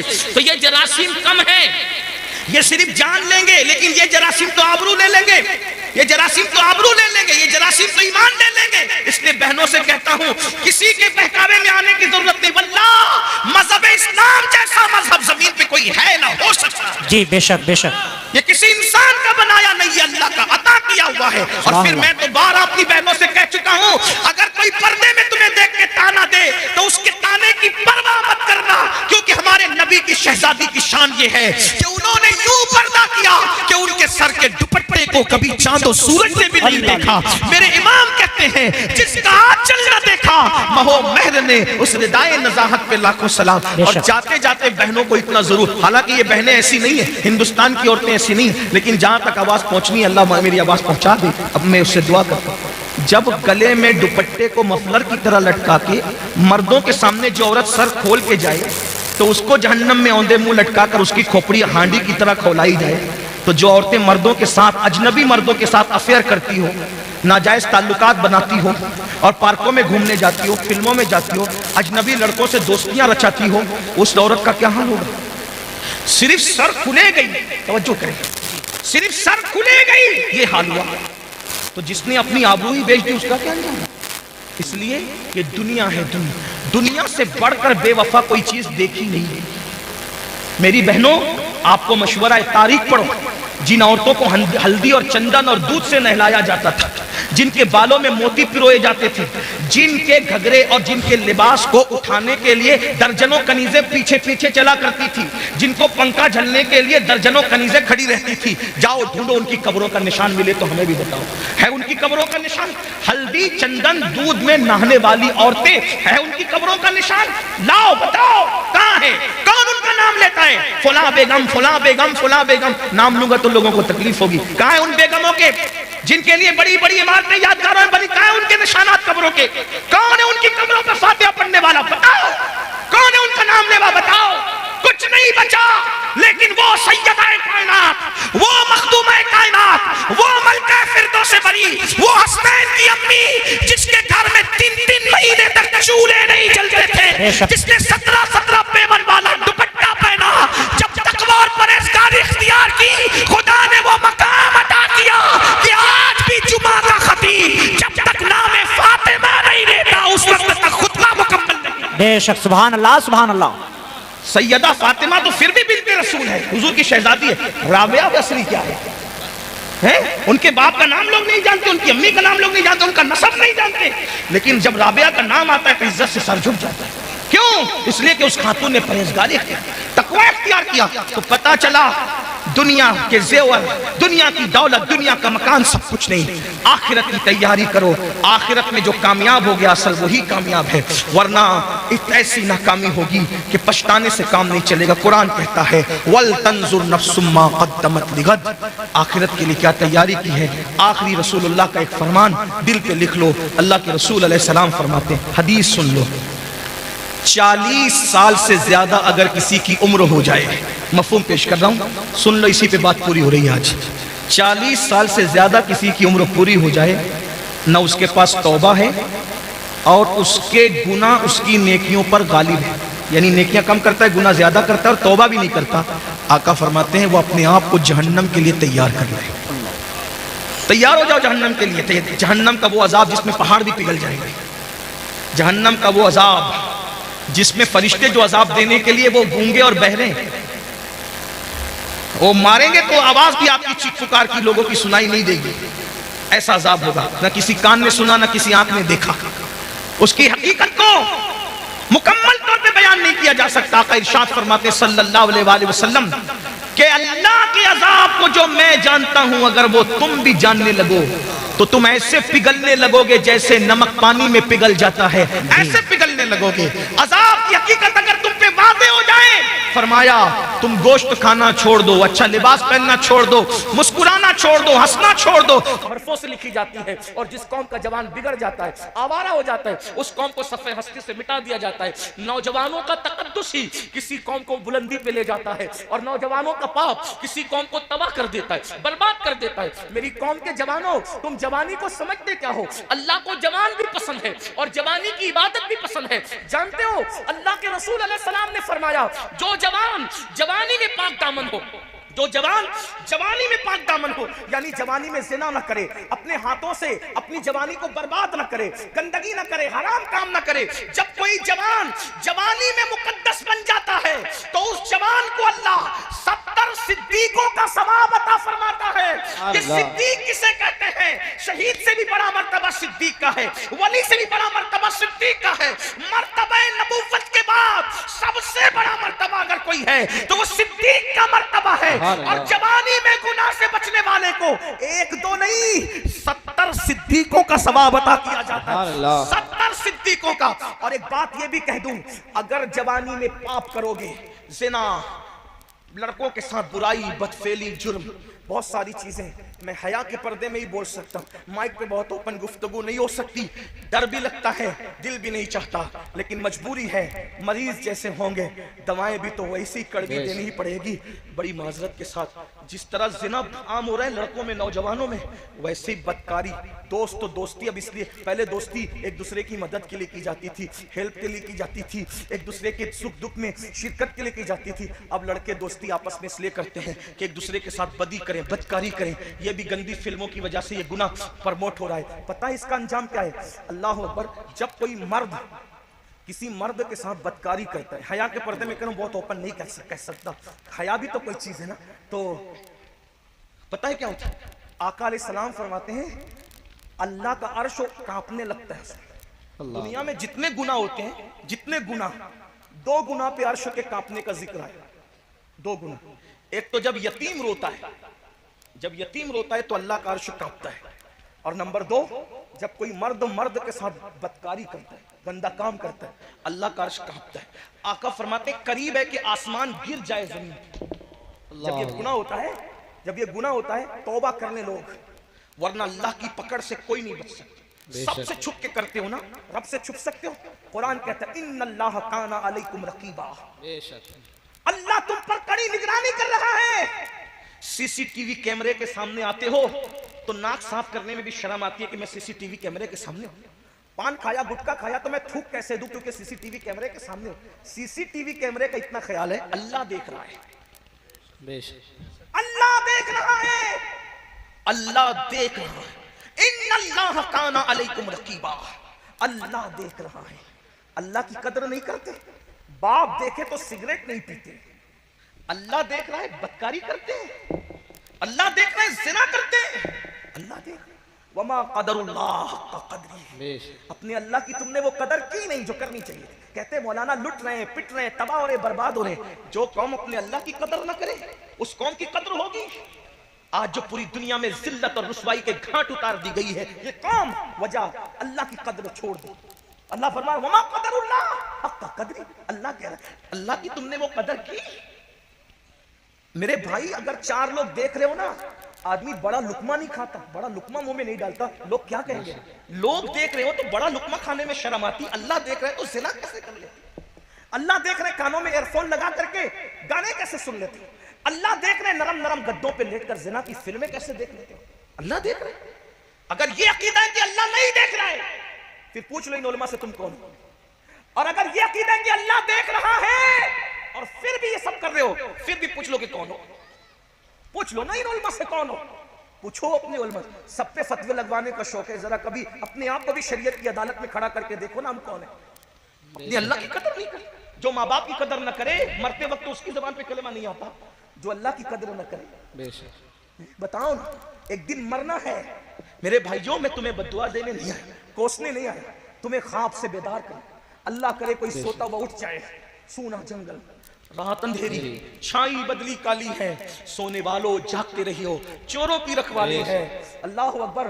मेरे इमाम ने बहुत दुखड़ा रोते हुए कहा कि बड़े दुखड़े के और बड़े दुख के साथ इमाम कहते हैं और बहुत अफसोस के साथ कहते हैं कि वो कहते हैं कि हमें क्या हो गया, हमें क्या हो गया, किस बला की मैं से है सरशार हम, क्या पी लिया है, क्या पी लिया है, किस बला की मैं से है सरशार हम, दिन ढला होते नहीं होशियार हम।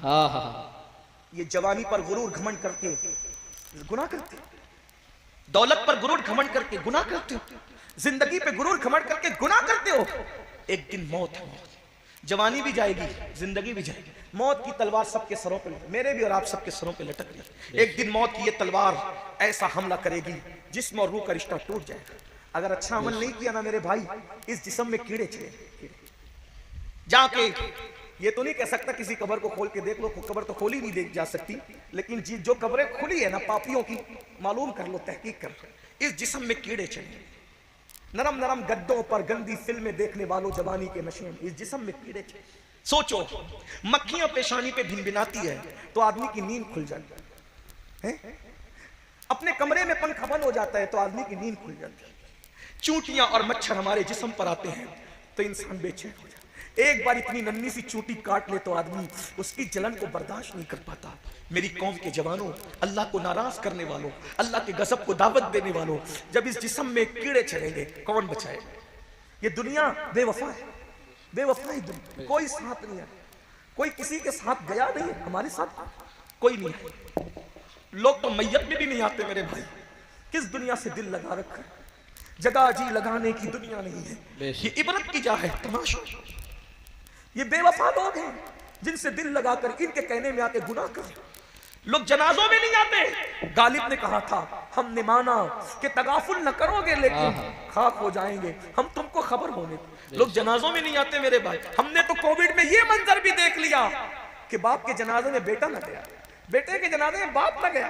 सोचो, पीर के जनाजे में मुरीद न गए, मुरीदों के जनाजे में पीर। कौन आएगा साथ, कौन आएगा, कौन आएगा साथ? कोई नहीं। बस सहारा दो है, एक तो अल्लाह की रहमत का और दूसरा आमिना के लाल का। बेशक। और दोनों को नाराज कर चुके हैं हम। अल्लाह की कदर ना, अल्लाह की कदर की ना रसूलुल्लाह की कदर। बोलो, सोचो, गौर करो, थोड़ा तसव्वुर करो। कमरे की गर्मी पे इतनी बेचैनी होती है, कब्र की गर्मी पे क्या हो? कब्र की गर्मी कैसी होगी? कोई खिड़की नहीं है उसमें, कोई दरवाजा नहीं, दाएं मिट्टी बाएं मिट्टी, आगे मिट्टी, पीछे मिट्टी, मिट्टी मिट्टी मिट्टी। कोई चादर ओढ़ने को नहीं, कोई तकिया नहीं, करवट बदलने को जगह नहीं। और जिस्म को कीड़े खा रहे हैं, कीड़े पड़ गए जिस्म में, आंखों को कीड़े खा रहे हैं, वजूद को कीड़े खा रहे हैं, क्या गुजरेगी? अल्लाह को मना लो, अल्लाह को राजी कर लो, छोड़ दो गुनाह। गुनाह में लज्जत तो है, इज्जत नहीं है, बेशक गुनाह में सुकून नहीं है। आज तौबा कर लो, जिंदगी का कोई भरोसा नहीं। आज अपने आप को बदल लो, आज अपने आप को तब्दील कर लो, आज अपने आप को चेंज कर लो। जल्दी जल्दी से पढ़ देता हूं वो रिवायत जो पढ़ रहा था। क्या हदीस पाक में आता है, जब कोई मर्द किसी मर्द के साथ बदी करता है, बदकारी, अर्श कांपता है, करीब होता है कि आसमान जमीन पे गिर पड़े। ऐसे में अल्लाह के फरिश्ते किनारे को पकड़ के, आसमानों के किनारे को पकड़ के कुल हु अल्लाह की सूरत पढ़ने लगते हैं, और उस वक्त वो पढ़ते रहते हैं जब तक अल्लाह का गजब ठंडा नहीं हो जाता। जानवरों में भी कोई जानवर नर नर के साथ नहीं वक्त गुजारता, ये इस एतबार से सिर्फ एक ही जानवर है जो इसे सूअर कहते हैं, खिंजीर। खिंजीर खिंजीर मर्द के साथ बदी करता है, इसीलिए मर्द जब मर्द के साथ बदकारी करता है तो मरने के बाद वो सूअर की शक्ल इख्तियार कर जाता है, कब्र में उसकी सूअर की शक्ल कर दी जाती है। और अल्लाह के रसूल अलैहि सलाम फरमाते हैं, बास फरिश्ते ऐसे हैं जिनको अल्लाह ने चोंच की शक्ल दी है, परिंदे की शक्ल। जो मरने वाला मरता है, बदायूं शरीफ में मरे, मदीने शरीफ में मरे, किसी शरीफ में, बरेली शरीफ में, मुंबई में, इंदौर में कई मरे। हदीस पाक में आता है कि जब मर्द के साथ मर्द बदकारी करने वाला मरता है, एक रात भी उसको उसकी कब्र में रहने नहीं दिया जाता। रात आने से पहले पहले वो चोंच वाले फरिश्ते उसको अपने मुंह में उठाते हैं और उठाकर ले जाकर वहां फेंक देते हैं जहां कौमे लूत पर अजाब आया था। ये कौमे लूत ने ये बुराई शुरू की थी ना, तो ये जिन पे अजाब आया तो वहां ले जाकर फेंक दिया जाता है। और कयामत के दिन जो लड़के लड़कों के साथ बदकारियां करते हैं, वो जो उठेंगे तो कौमे लूत के साथ उठेंगे, सूअर की शक्ल लेकर उठेंगे। अब भी लोग नहीं लरसते, अब भी लोग नहीं कांपते, अब भी लोग नहीं बदलते, अब भी लोग तौबा नहीं करते। शादी से पहले भी अल्लाह से डरते रहो, नाजायज हराम काम न करो। कायनात में औरतों में ऐसी हस्ती, चिराग लेकर नहीं, अगर सूरज भी लेकर के तलाश करें तो इंसानी कायनात के अंदर ऐसी हस्ती मिल नहीं सकती। वाह वाह सुभान अल्लाह। बुलंदी क्या है, मकाम क्या है, मर्तबा क्या है? अल्लाह अकबर। माँ है हसनैन करीमैन, वाह वाह वाह। बीवी है खातिमुल विलायत सैयदुस सादात, फातिह खैबर सैयदुल अरब, मौलाए कायनात सैयदना अली करमल्लाहु ताला वजहुल करीम। सुभान अल्लाह सुभान। और बेटी है खातिमुन नबिय्यीन सैयदुल आलमीन कायदुल मुरसलीन मुहम्मदुर रसूलुल्लाह की शहजादी है। और फिर हुजूर अलैहि सलाम की शहजादियां तो चार चार हैं, अल्लाह अकबर। लेकिन जो खास मकाम और मर्तबा अल्लाह के रसूल ने मखदूमा सैयदा तैयबा ताहिरा आबिदा साहिदा राकिया साजिदा नकिया तकिया ज़किया उम्मे अबीहा मादरे हसनैन सैयदा फातिमा बिन्ते मोहम्मद को अता फरमाया है। वो मकाम हुजूर ने बेटियों में भी किसी को अता नहीं फरमाया। क्या वो शहजादी का मकाम था कि जब जब सैयदा अल्लाह के रसूल से मिलने के लिए आती, दुनिया देखती। उम्मुल मोमिनीन आयशा सिद्दीका फरमाती है, जब जब फातिमा हुजूर से मिलने आती, अल्लाह का रसूल सर कद उठ करके खड़े हो जाते। अल्लाह सुभान। नाराए तकबीर, नाराए रिसालत, नाराए गौस, मसलके आला हजरत सैयद अमीनुल कादरी साहिब किबला। मेरे नाम का नारा मतलब ऐसे तकबीर और रिसालत काफी है। तवज्जो फरमाए, जब सूरज जल रहा, सूरज चमक रहा हो तो अगरबत्तियां जलाने की जरूरत नहीं है। बेशक बेशक। जब अहलुल बैत नबी और आले नबी और असहाबे नबी का जिक्र हो रहा तो अमीनुल कादरी की औकात क्या है कि उसके नाम का नारा लगे। इसलिए मेरे नाम का नारा न लगाए। तवज्जो फरमाए, बात दूर न निकले, तवज्जो करें। क्या शान है, क्या शान है। मैं कहता हूं लोगों को अंदाजा करना चाहिए। लोग कहते हैं मुझे पहचानते हो मैं कौन हूं,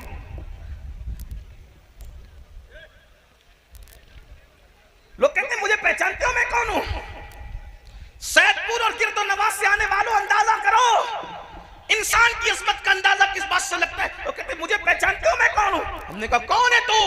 तो कहा मैं वो हूं। मुझे देख करके मस्जिद के उलमा खड़े हो जाते हैं, मस्जिद के इमाम खड़े हो जाते हैं, फुला खानका के पीर साहब मुझे देख कर खड़े हो जाते हैं। अब पता चला मैं कौन हूं। मैंने कहा बिल्कुल, अगर तुझे देखकर उलमा खड़े होते हैं, मशाइख खड़े होते हैं, पीराने जाम खड़े होते हैं, तो मुझे समझ में आ गया कि तेरा मकाम क्या है। लेकिन एक हस्ती को मैं भी पेश करता हूँ कि अल्लाह अकबर, जिसके लिए अल्लाह का महबूब उठ करके खड़ा होता हो, वो सैयदा फातिमा ज़हरा की ज़ात है। सुभान अल्लाह, सुभान अल्लाह, सुभान अल्लाह। मकाम का कोई अंदाजा करे, उनके मर्तबे का कोई अंदाजा करे, और फिर मकाम ये अच्छा, ये नहीं एक बार, दो बार, तीन बार नहीं, जब जब सैयदा, वाह वाह, सुभान अल्लाह, सुभान अल्लाह। सुनियो जरा गौर तो करो, जब जब सैयदा आई हुजूर उठकर खड़े हुए, और खड़े ही नहीं हुए, अल्लाह अकबर, पेशानी चूमी सैयदा की। सुभान अल्लाह, सुभान अल्लाह। सैदपुर वालों, इस पर मैं तुम्हें ये नहीं कहूंगा कि बोलो सुभान अल्लाह, मैं तो तुम्हारे इश्क को देखना चाहता हूं कि तुम हसनैन पाक की अम्मी के नाम पर भी बोलते हो कि चुप रहते हो। इस मकाम पर तो पत्थर भी रश्क करते हैं बोलने के लिए। सुभान अल्लाह। हाँ, अगर सुन्नी ना बोलेगा तो कौन बोलेगा? वाह वाह वाह, बेशक। अंदाजा फरमाए, गौर करें, शान क्या है। हुजूर उठ के खड़े होते हैं, पेशानी चूमते हैं, और पेशानी चूम कर सैयदा भी अपने बाबा का हाथ चूमती है, और आका जिस जगह बैठे होते हैं, जरा तवज्जो करना, तसव्वुर में लाना, क्या शान है।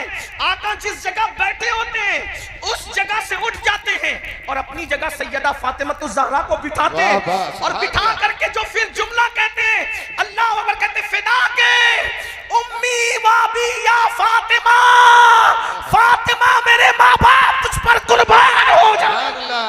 नारे तकबीर, नारे तकबीर, नारे रिसालत, मसलके आला हजरत।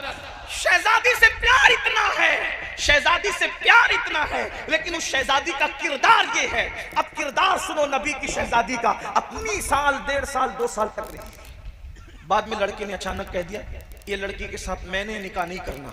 अब क्यों नहीं करना? तो कहा इसके मुंह से बदबू आती। ये हालात है, ये मैं आपके सामने ग्राउंड रियलिटी पेश करता हूं। इसके मुंह में बदबू आती है, तुझे कैसे पता चला?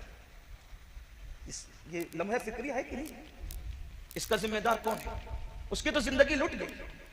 जब मोहल्ले को पता, गांव को पता, लोगों को पता कि ये तो मंगीतर के साथ बाइकों पे घूमती थी और पार्कों में जाती थी, मंगनी टूटने के बाद करेगा कौन? मैं बताया मुझे। फिर उस बच्ची का अंजाम क्या होता है? 30 साल 35 साल की उम्र में पहुंचने तक उसको रिश्ता नहीं आता। बाद में ये होता है कि वो मजबूर होकर किसी न किसी के हाथ पकड़ के चली जाए।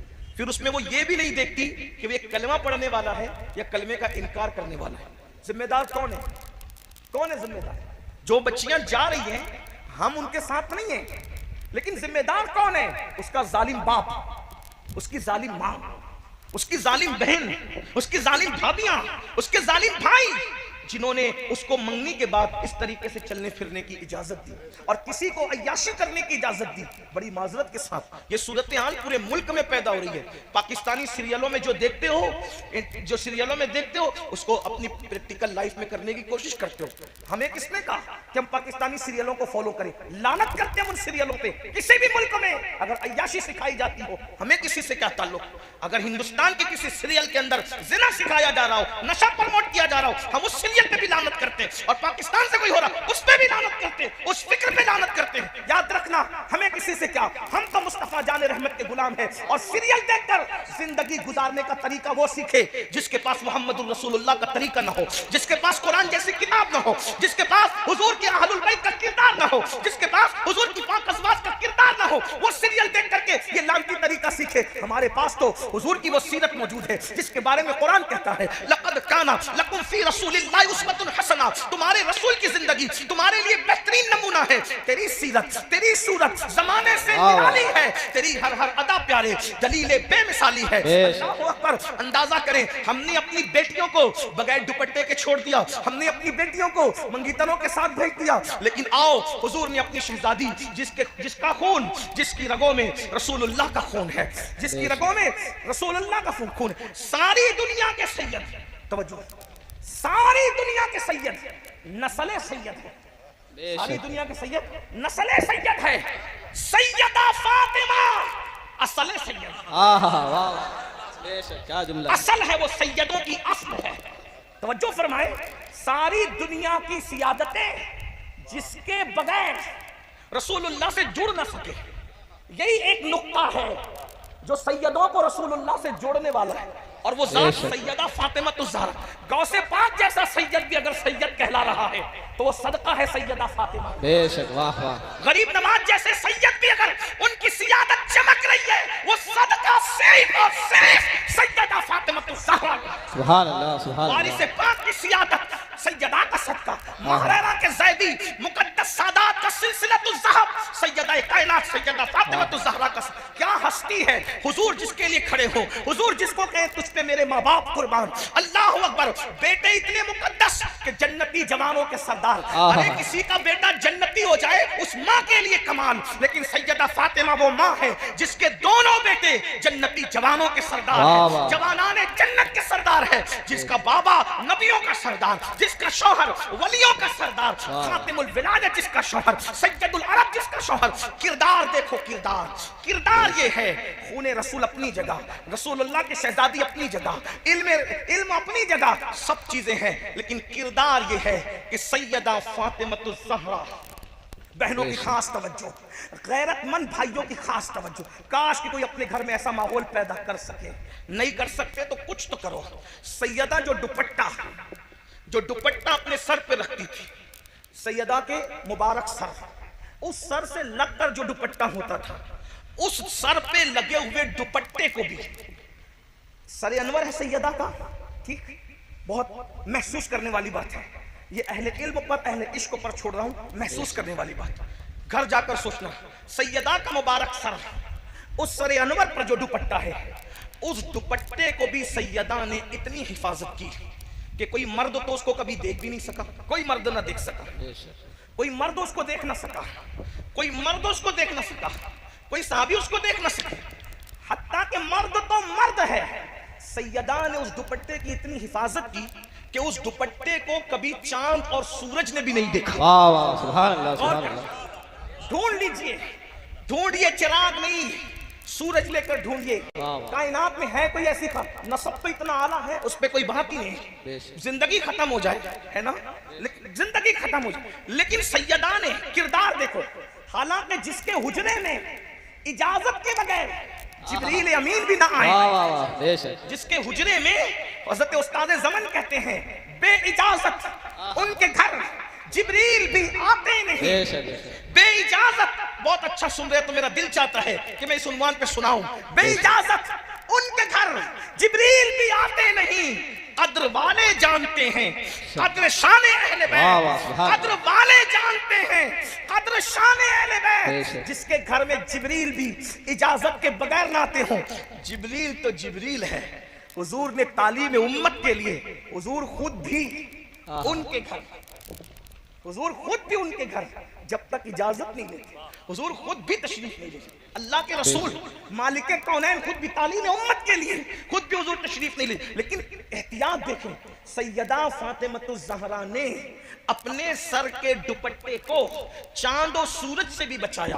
कभी चांद और सूरज भी उनके दुपट्टे को देख न सके, सैयदा के दुपट्टे को कभी चांद और सूरज भी देख न सके। अहले सुन्नत के इमाम, मेरे इमाम सैयदी आला हजरत उसको यूं बयान करते हैं, जिसका आंचल न देखा महो महर ने, आंचल कहते हैं दुपट्टे को, जिसका आंचल न देखा महो महर ने, उस रिदाए नज़ाकत पे लाखों सलाम। सैयदा ज़ाहिरा तैयबा ताहिरा जाने अहमद की राहत पे लाखों सलाम। अंदाजा फरमाएं जिसने, और फिर कभी आप सोच सकते हैं, आपके जहन में ख्याल आ सकता है कि यार जो है वो सैयदा ने अपने दुपट्टे को भी चांद और सूरज को देखने न दिया, तो सैयदा पाक का दुपट्टा वो बड़ा कीमती होगा दुनियावी एतबार से। लेकिन आपको बता दूं कि वो है तो बड़ा कीमती, उसकी तो कोई कीमत लगा भी नहीं सकता।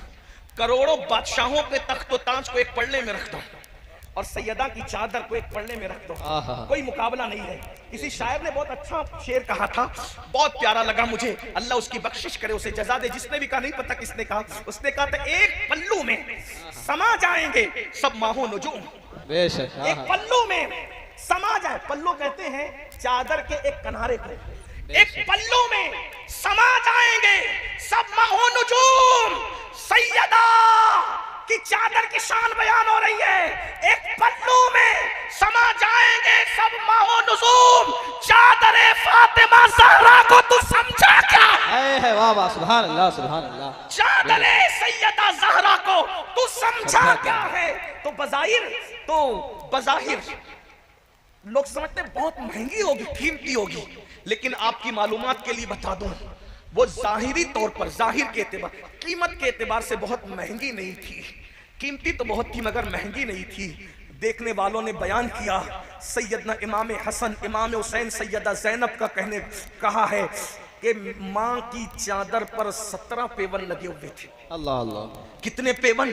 17। और अगर पेवन की बात आई है तो मुझे एक बात याद आ गई, मैंने कहीं बयान किया है, लेकिन इस वक्त दिल आपको देखकर, आपके इश्क और मोहब्बत को देख के दिल चाहता है कि ये हदीस पढ़ूं, ये रिवायत पढ़ूं, ताकि पता चले हमारी बेटियां 5-5 हजार का दुपट्टा ओढ़ कर भी अपनी इज्जत की हिफाजत नहीं कर पा रही है, 17-17 हजार के बुर्के पहनकर भी आबरू बचा नहीं पा रही है। लेकिन मेरे नबी की शहजादी सैयदा तैयबा ताहिरा ज़हरा पाक का दुपट्टा है, और एक ही था दुपट्टा, एक ही था, और एक मर्तबा इतना फट गया कि पहनने के काबिल न रहा, इतना फटा कि पहनने के काबिल न रहा।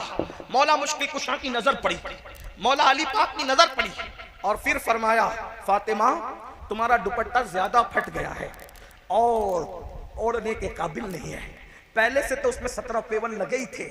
सैयदा से कहा, एक काम करो, अपने बाबा के पास जाओ और तुम्हारे बाबा से कहना कि पेवन लगाने के लिए कोई चादर मिल जाए तो हम तुम्हारे दुपट्टे में पेवन लगा देंगे। मैं समझता हूँ आजकल तो जो लोग रास्तों पे और सिग्नलों पे भीख मांगते हैं, उनके घर की औरतें भी इतने फटे हुए दुपट्टे नहीं पहनती, लेकिन दोनों जहान के मालिक की बेटी मलका कौनैन, मलका फिरदौस बरी की शान से जिंदगी गुजार ली है। जब दुपट्टा फट गया, मौला मुश्किल कुशा ने मशवरा दिया, अपने बाबा से मांग ले आओ, वो तो मांगने वालों को जंगल भर भर के बकरियां देते हैं, वो तो मांगने वालों को माला माल कर देते हैं, ले आओ ना दुपट्टा। सैयदा ने कहा, चले गई। जाने के बाद बाबा से कहा, बाबा मेरा दुपट्टा इतना फट गया है, आप नया दुपट्टा नहीं तलब कर रही हैं, बल्कि क्या कहा, दुपट्टा इतना फट गया है, पेवन लगाने के लिए मेरे घर में कपड़ा नहीं है, बाबा आप पेवन लगाने के लिए कोई कपड़ा मुझे दे दें ताकि इस फटे हुए दुपट्टे पे कपड़ा लगाकर पेवन कर लूं। मेरे आका ने फरमाया, फातिमा इस वक्त जाहिरी तौर पर मेरे घर में कुछ नहीं है, मैं जाहिरी तौर पे तुम्हें कुछ नहीं दे सकता, और जो देने के लिए है अभी बद्र और ओहद के यतीम लोग बाकी है, उनका हक देना बाकी है, इसलिए मैं तुम्हें अभी कुछ नहीं दे सकता। हाँ, मेरे घर में ऊंट का चमड़ा पड़ा हुआ है, ऊंट ज़बा किया गया था, उसका चमड़ा पड़ा हुआ है, अगर तुम ये चमड़ा ले जाना चाहो तो मैं तुम्हें ये चमड़ा ले जाने की इजाजत देता हूँ। इसी ऊंट के चमड़े से अपने दुपट्टे में पेवन लगा लेना।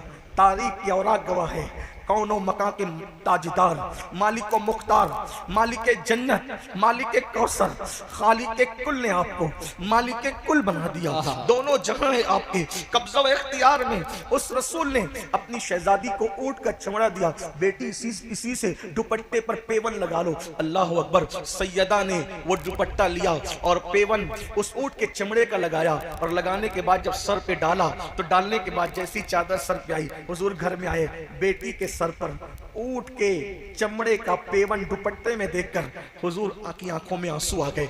सरकार रोए तो मौला अली रोए, मौला अली रोए तो सैयदा भी रोई। आका देख रहे हैं मेरी बेटी के सर पे जो दुपट्टा है उस पे ऊंट के चमड़े का पेवन है, किसी की बेटी ने इस हाल में जिंदगी नहीं गुजारी होगी।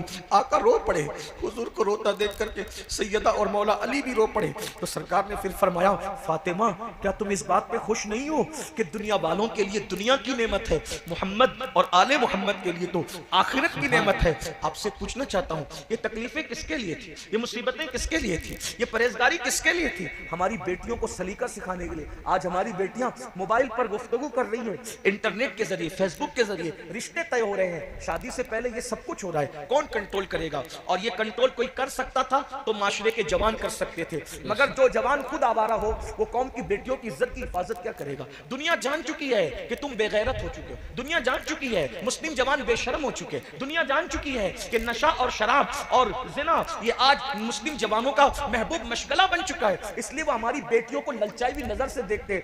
जब तक मुस्लिम जवान बागैरत था, पता है आज मोहल्ले की बच्चियों को भी पाप की नजर से लोग तकते हैं। एक दौर वो था, कोई गैर मुस्लिम भी अगर अपनी बेटी की हिफाजत चाहता तो वो मुसलमान के घर में रख जाता, उसको इत्मीनान होता, ये मुसलमान लोग हैं, किसी की बेटी पर कभी पाप की नजर नहीं डाल सकते। ये अपनी पहचान थी, ये अपना किरदार था। बात समेटते हुए आखिरी बात कह दूं, तौबा करो, इसलिए कि मुझे वक्त पे दूसरे प्रोग्राम के लिए सफर करना है। आखिरी बात क्या, तौबा करो। अभी 2 स्टेप बाकी है। शादी करते वक्त क्या पोजीशन होनी चाहिए, शादी के बाद क्या पोजीशन होनी चाहिए, अब वो नहीं है अर्ज करता, बाद में कभी इंशाल्लाह। लेकिन आखिरी बात, तौबा करो, बदल दो।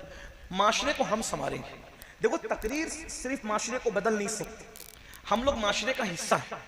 हम चाहेंगे तो माशरा बदलेगा। हर आदमी क्या सोचता है, तू सुधर, तू सुधर, तू नहीं, मैं सुधर, मैंने सुधर। या अय्युहल्लज़ीना आमनू अलैकुम अनफुसकुम, ईमान वालों अपने आप की फिक्र करो, अपने आप को संवारो, अपने और मैं सुधर जाऊं मेरे लिए बेहतर है। वरना अगर मेरे भाई सुधर जाओगे ना, इंशाअल्लाह कफन भी मैला नहीं होगा।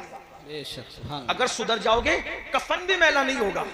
कब्र के कीड़े तो बहुत दूर की बात है, कफन भी इंशाअल्लाह मैला नहीं। हुजूर को राजी कर लो, सुधर जाओ। और आदमी जब सुधरता है जिंदगी में, आदमी जिंदगी में जब सुधरता है अल्लाह उसको सिला देता है। लेकिन असल सुधरना जवानी का है। जो जवानी में सुधर जाए, आका इरशाद फरमाते सल्लल्लाहु अलैहि वसल्लम, इन उलमा से बाद में इसका मतलब पूछना बताएंगे तुम्हें। आका इरशाद फरमाते, जवानी में इबादत करने वाला जवान बूढ़ों पर ऐसी फजीलत पाता है जैसे अल्लाह ने मुरसलीन को लोगों पर फजीलत अता फरमाई। ये जवानी है। तो बात जो खत्म कर रहा था वो ये कि जवानी में सुधर जाओ। आखिरी बात के तौर पे सुधर जाओ, अल्लाह से अहद करो, हमसे नहीं, अपने अल्लाह से। अपना मामला अल्लाह से दुरुस्त करो। और एक बात कह दूं बीच में, अगर जवानी में पाप करोगे, जिना करोगे, जुल्म करोगे, बुढ़ापा अल्लाह इतना जलील मुसल्लत करेगा। बुजुर्गों ने फरमाया, जो जवानी में पाप करते हैं अल्लाह उनको इतना दर्दनाक और इतना जलील बुढ़ापा देता है कि वो मौत मांगते तो उनको मौत भी नहीं आती, वो भीख मांगते तो लोग उनको भीख भी नहीं देते। सैयदुत ताइफा हजरत जुनैद बगदादी फरमाते हैं कि एक बार कोई बूढ़ा बगदाद के बाजार में भीख मांग रहा था, भीख, तो लोग उसको भीख नहीं दे रहे थे। मुरीदों ने कहा, हजरत बगदाद वाले इस कदर सख्त दिल हो गए कि इस बुढ़े को कोई भीख भी नहीं देता। तो सैयदुत ताइफा जुनैद बगदादी फरमाते हैं, बेटे जरूर इसने जवानी में पाप किए होंगे, तब अल्लाह ने इसको ऐसा बुढ़ापा दिया कि लोग बुढ़ापे में इसको भीख भी नहीं देते। जब तहकीक की गई तो पता चला कि वाकई उसने अपनी जवानी में बहुत गुल खिलाए थे, बहुत जुल्म किए थे, बड़े पाप किए थे, बड़े जराइम किए थे। ये जवानी जाने के लिए आई है। हमारे असलाफ ने फरमाया, जैसे अच्छे मेहमान की कद्र करते हो, जैसे अच्छे मेहमान की कद्र करते हो, वैसे अपनी जवानी की कद्र करना सीखो। ये जवानी जाने के लिए आई है। ये बाल काले सफेद हो जाएंगे, आंखों की तेज रोशनी मध्यम पड़ जाएगी, खूबसूरत चेहरों पे झुर्रियां पड़ जाएगी। आप देख रहे हैं बड़े बड़े हीरो, नचनिए, स्टार, सुपर स्टार आज कहां है?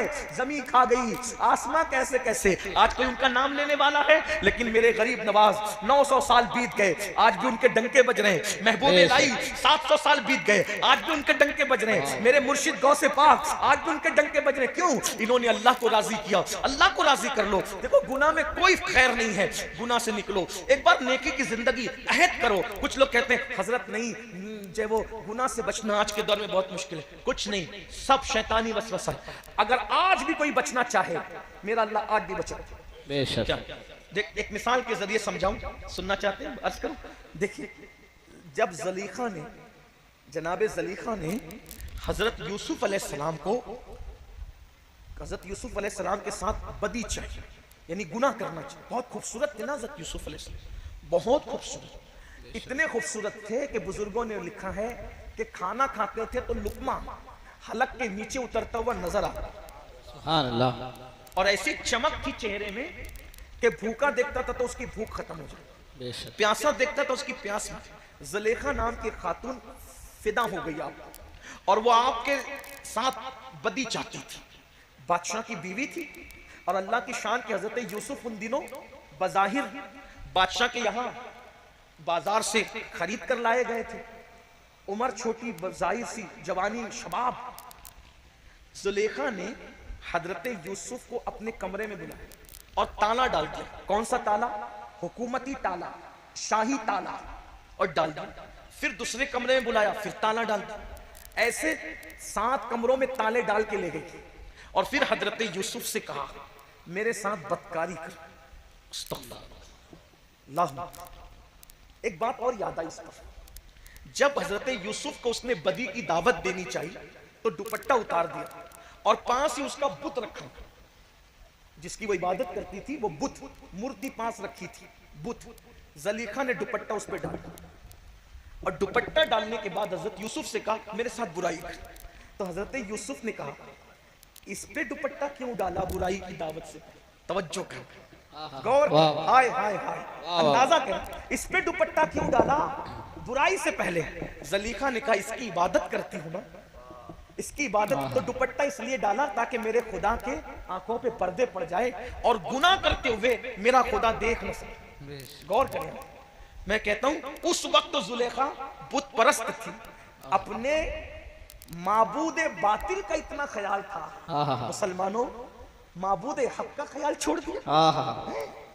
उसने डाल मेरे खुदा की आंख पर दुपट्टे का कपड़ा पड़ जाए ताकि वो मुझे गुनाह करते ना देखे। तो हज़रत यूसुफ ने कहा जब बातिल खुदा का ये ख्याल तुझे है तो फिर वो सच्चा खुदा, तेरे खुदा की आंखें दुपट्टे से छुप सकती है, मेरे खुदा को कोई दुपट्टा नहीं छुपा सकता, वो तो सबको देखता है। और उसके बाद जनाब यूसुफ भागे, आप उसकी तरफ से भागे, उस गुनाह की तरफ से, चूंकि मासूम थे, सिद्दीक थे, नबी की औलाद थे, खुद भी नबी थे। अल्लाह अकबर, जैसे रुक करके आपने उसकी तरफ से भागना शुरू किया। जुलेखा खुश हो रही थी, मैंने तो साथ साथ ताले डाल के रखे, भागकर जाएंगे कहां? लेकिन खुदा की शान, जैसे दरवाजे पे पहुंचे ताला खुद बखुद टूटा, जमीन पे गिरा और दरवाजा खुल गया। हजरत यूसुफ आगे बढ़े, फिर वो दरवाजा भी खुल गया, ताला टूट के गिरा, और आगे बढ़े, वो दरवाजा भी ताला टूट गया, दरवाजा खुल गया, सातों दरवाजे खुल गए। यूसुफ अलैहिस्सलाम बाहर हो गए। कुदरत बता रही है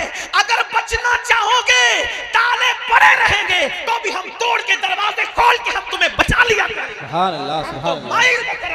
कोई साई नहीं, राह दिखलाए किसे राह रवे मंजिल ही नहीं। अगर बचना चाहोगे तो आज भी बच सकते हो। आओ, अल्लाह पाक संभालने वाला है। वो फरमाता है वल्लदीना जाहदू फीना लनहदियन्नहुम सुबुलना, जो हमारी राह में कोशिश करते हैं हम उनके लिए रास्ते पैदा कर देते हैं। जो आखिरी बात दस करने चला था, तौबा कर लो, अल्लाह बदल देगा, बहुत बड़ा इंसान बना देगा। और एक बात ये भी कहूं, सूफिया कहते हैं जो लोग जिना करते हैं अल्लाह उनको इस तरह की सजा भी देता है दुनिया में। आखिरत में तो बहुत सजा है, दुनिया में बहुत सजा है, लेकिन एक सजा है, अल्लाह उनके घर में ऐबी लंगड़े लूले बच्चे पैदा कर देता है। हालांकि हर एक के घर में जो लंगड़े लूले बच्चे पैदा हो, सब पे शक नहीं करना, 90% 95% लोगों के घर में लंगड़े लूले बच्चे जिना की वजह से होते हैं, 5% लोगों के घरों में बच्चे अल्लाह की आजमाइश की वजह से होते हैं। तो सबको शकी नजर से नहीं देखना। तो सजा बहुत है गुनाह की, लम्हों के गुनाहों ने सदियों की सजा पाई। इन बत्श रब्बिक लशदीद, तेरे रब की पकड़ बड़ी सख्त। तौबा करो, बदलो, जिंदगी तब्दील करो, क्या मिलेगा? बात खत्म करते हुए, एक जवान है, जवान था एक जवान, अपने अल्फाज के जामे में अपने ज़ौक़ के मुताबिक एक तसव्वुफ़ की किताब के लिखे हुए वाक़े को अपने अल्फाज के जामे में पेश कर रहा हूँ। एक जवान था, 16-17 साल की उम्र थी। ये उम्र बड़ी दीवानी होती, 16 से लेके 45 साल तक अगर आदमी अपने आप को संभाल लेना फिर इंशाल्लाह वो नहीं बिगड़ेगा, अल्लाह इंशाल्लाह। हालांकि अल्लाह बस मय्यादिहिल्लाहु फला मुदिल्ल लहु व मय युद्लिलहु फला हादिय लहु, अल्लाह जिसे हिदायत दे उसे कोई गुमराह नहीं कर सकता, और अल्लाह जिसे गुमराह कर दे उसको कोई हिदायत नहीं दे। जब तक कि ईमान पे खात्मा ना हो आदमी को तो बेफिक्र रहना ही नहीं चाहिए। ईमान पे खात्मा होगा उस दिन हम कामयाब हो, दोनों पैर जन्नत में पहुंच जाएंगे। 16-17 साल की उम्र, बड़ी बड़ी रंगीन उम्र, बड़ी लाउबालीपन। एक जवान, उनको नहीं कह रहा हूं लेकिन बात मैंने समझाने के लिए, 16-17 साल का जवान, उसका नाम अब्दुल्ला नाम है, बड़े नेक बाप का बेटा। अचानक एक खूबसूरत लड़की पे नजर पड़ गई, हुस्न पे नजर पड़ी, दिल शैदाई हो गया, फरिश्ता हो गया। लड़की से कहा लड़की तू कितनी खूबसूरत है, क्या तू मुझसे मिलेगी, मिलने आएगी, तू मुझसे मुलाकात करे, कुछ बातें करनी तुझसे। लड़की ने कहा हाँ मिलूंगी, रात में आना मिलेंगे। अच्छा ठीक है। अब इन मर्द मौत की तरह होता है, औरत आग की तरह होता है, ये हादसात होते रहते। अल्लाह जिसे बचा ले वही बच सकता है, अल्लाह बचाए तो बच सकता है, वरना अपने बस की बात है। और जो बच रहे उन्हें शुक्र करना चाहिए, अल्लाह तूने बचाया, मेरी कोई होशियारी नहीं, मेरी कोई, मैं कुछ नहीं, तू बचाए तो बस, अल्लाह ही अल्लाह। लड़की ने, वो बहुत नेक थी लेकिन बचने के लिए कह गई ठीक है रात को मिलेंगे। ये अब्दुल्ला नाम का जवान उस लड़की से मिलने के लिए शाम का इंतजार करने लगा, और जैसे शाम हुई, दरियाए दजला के किनारों में जैसे ही सूरज ने अपना चेहरा छुपाया और बगदाद पर जैसे ही शाम की सुर्खी रात की स्याही में बदलने लगी। ये जल्दी जल्दी चलकर उस लड़की के घर के सामने खड़े हो गए। अब्दुल्ला खड़े रहे, अब आएगी, अब आएगी, अब आएगी, अब आएगी, हत्ता कि पूरी रात गुजर गई। वो लड़की ने ना आना था ना वो आई।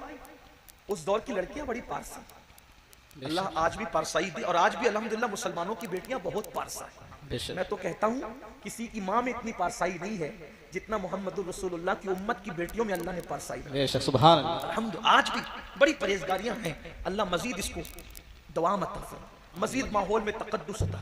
मेरी गुजारिश है आपसे, हो सके तो सीरियलों का माहौल अपने घर से खत्म कीजिए, बच्चियों को समझाइए। हो सके तो फिल्मों का माहौल अपने घर से, बहुत जहरीले हैं आजकल की फिल्में तो कल की भी जहरीली थी लेकिन इतनी नहीं थी, आज बहुत गंदगी है।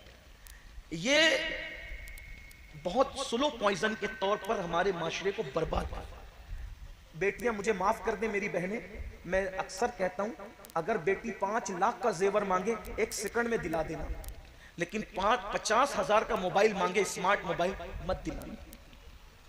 लोग मुझे कहते हैं कि ये कैसी बहकावे की बात करता है, पुराने दौर की बात। मैं कहता हूं हमें जो नाम दे दो दे दो। दुनिया को तरक्की करना है आगे जाएं, हमें तरक्की करना है हम पीछे जाएंगे गुंबद खजरा के मकीन के कदमों में। हमारी तरक्की कल भी उनके कदमों में थी, आज भी उनके कदमों में, इंशाअल्लाह क़यामत तक उनके, हम उन्हीं के कदम को तलाश कर। जिधर तेरा नक्शे कदम देखते हैं, जिधर तेरा नक्शे कदम देखते हैं, ख़याबा ख़याबा हरम देखते। वाह वाह, सुभान अल्लाह। हम तो उधर ही है, हमारी तवज्जो उधर ही है। अरे नक्शे कदम तो बहुत बड़ी चीज है, तसव्वुरे नक्शे कदम भी हमें दुनिया से बेगाना है।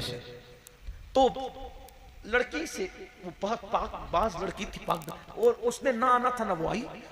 खड़े खड़े अब्दुल्ला की पूरी रात गुजर गई और वो ना आई तो अचानक बगदाद की मस्जिद के मीनारों से अजान की आवाज बुलंद हुई। अब्दुल्ला को एक झटका लगा, शॉट लगा। अब्दुल्ला, इशा की अजान हो गई, वो लड़की आई नहीं, इतना टाइम गुजर गया। लेकिन जब मुअज्जिन ने कहा सलातो खैरुम मिनन नौम, अब्दुल्ला को एहसास हुआ अब्दुल्ला इशा की अजान नहीं हो रही है, ये तो फजर की अजान है। मैं पूरी रात खड़ा रहा एक लड़की के लिए, एक लड़के के लिए मैं पूरी रात खड़ा, एक लड़की के लिए, एक कीड़े पड़ने वाला, फना होने वाला, जवाल पाने वाले हुस्न के लिए, सफेद चमड़ी के लिए, 2, 3, 10, 20 साल में जिसका हुस्न ढल जाएगा, उस हुस्न के लिए पूरी रात खड़ा रहा। और हुस्न पैदा करने वाले के लिए मैंने कभी कोई टाइम ही नहीं निकाला। अरे उस जालिम के लिए रात गुजारने की बजाय अगर मैं रात अपने अल्लाह के लिए गुजारता तो मुझे क्या इनाम अता करता। बस दिल टूटा, शिकस्ता दिल लेकर अब्दुल्ला वहां से मस्जिद की तरफ गए और जाने के बाद खूब रोए, माफ कर दे, तुझसे बहुत दूर चला गया था, माफ कर दे, तुझे माफ करना बहुत पसंद है, दूर चला गया था, जल्दी तेरे करीब आ गया। बस एक ही दिन की तो बात है, कोई लड़की मिली थी, उससे प्यार हुआ था, उसके लिए रात गुजार दी, तौबा करते, माफ कर दे। बहुत रोए, गिड़गिड़ाए, नमाज पढ़ी, नमाज से फारिग हुए। जब सूरज बुलंद हुआ, इशराक पड़ी, चाश्त पड़ी, चाश्त पढ़ने के बाद रोते हुए, चेहरे पे दाढ़ी भी ना निकली थी, 16-17 साल की उम्र करीब थी। बस मस्जिद से बाहर निकले तो क्या देखा, सर पे बादल साया कर रहा है।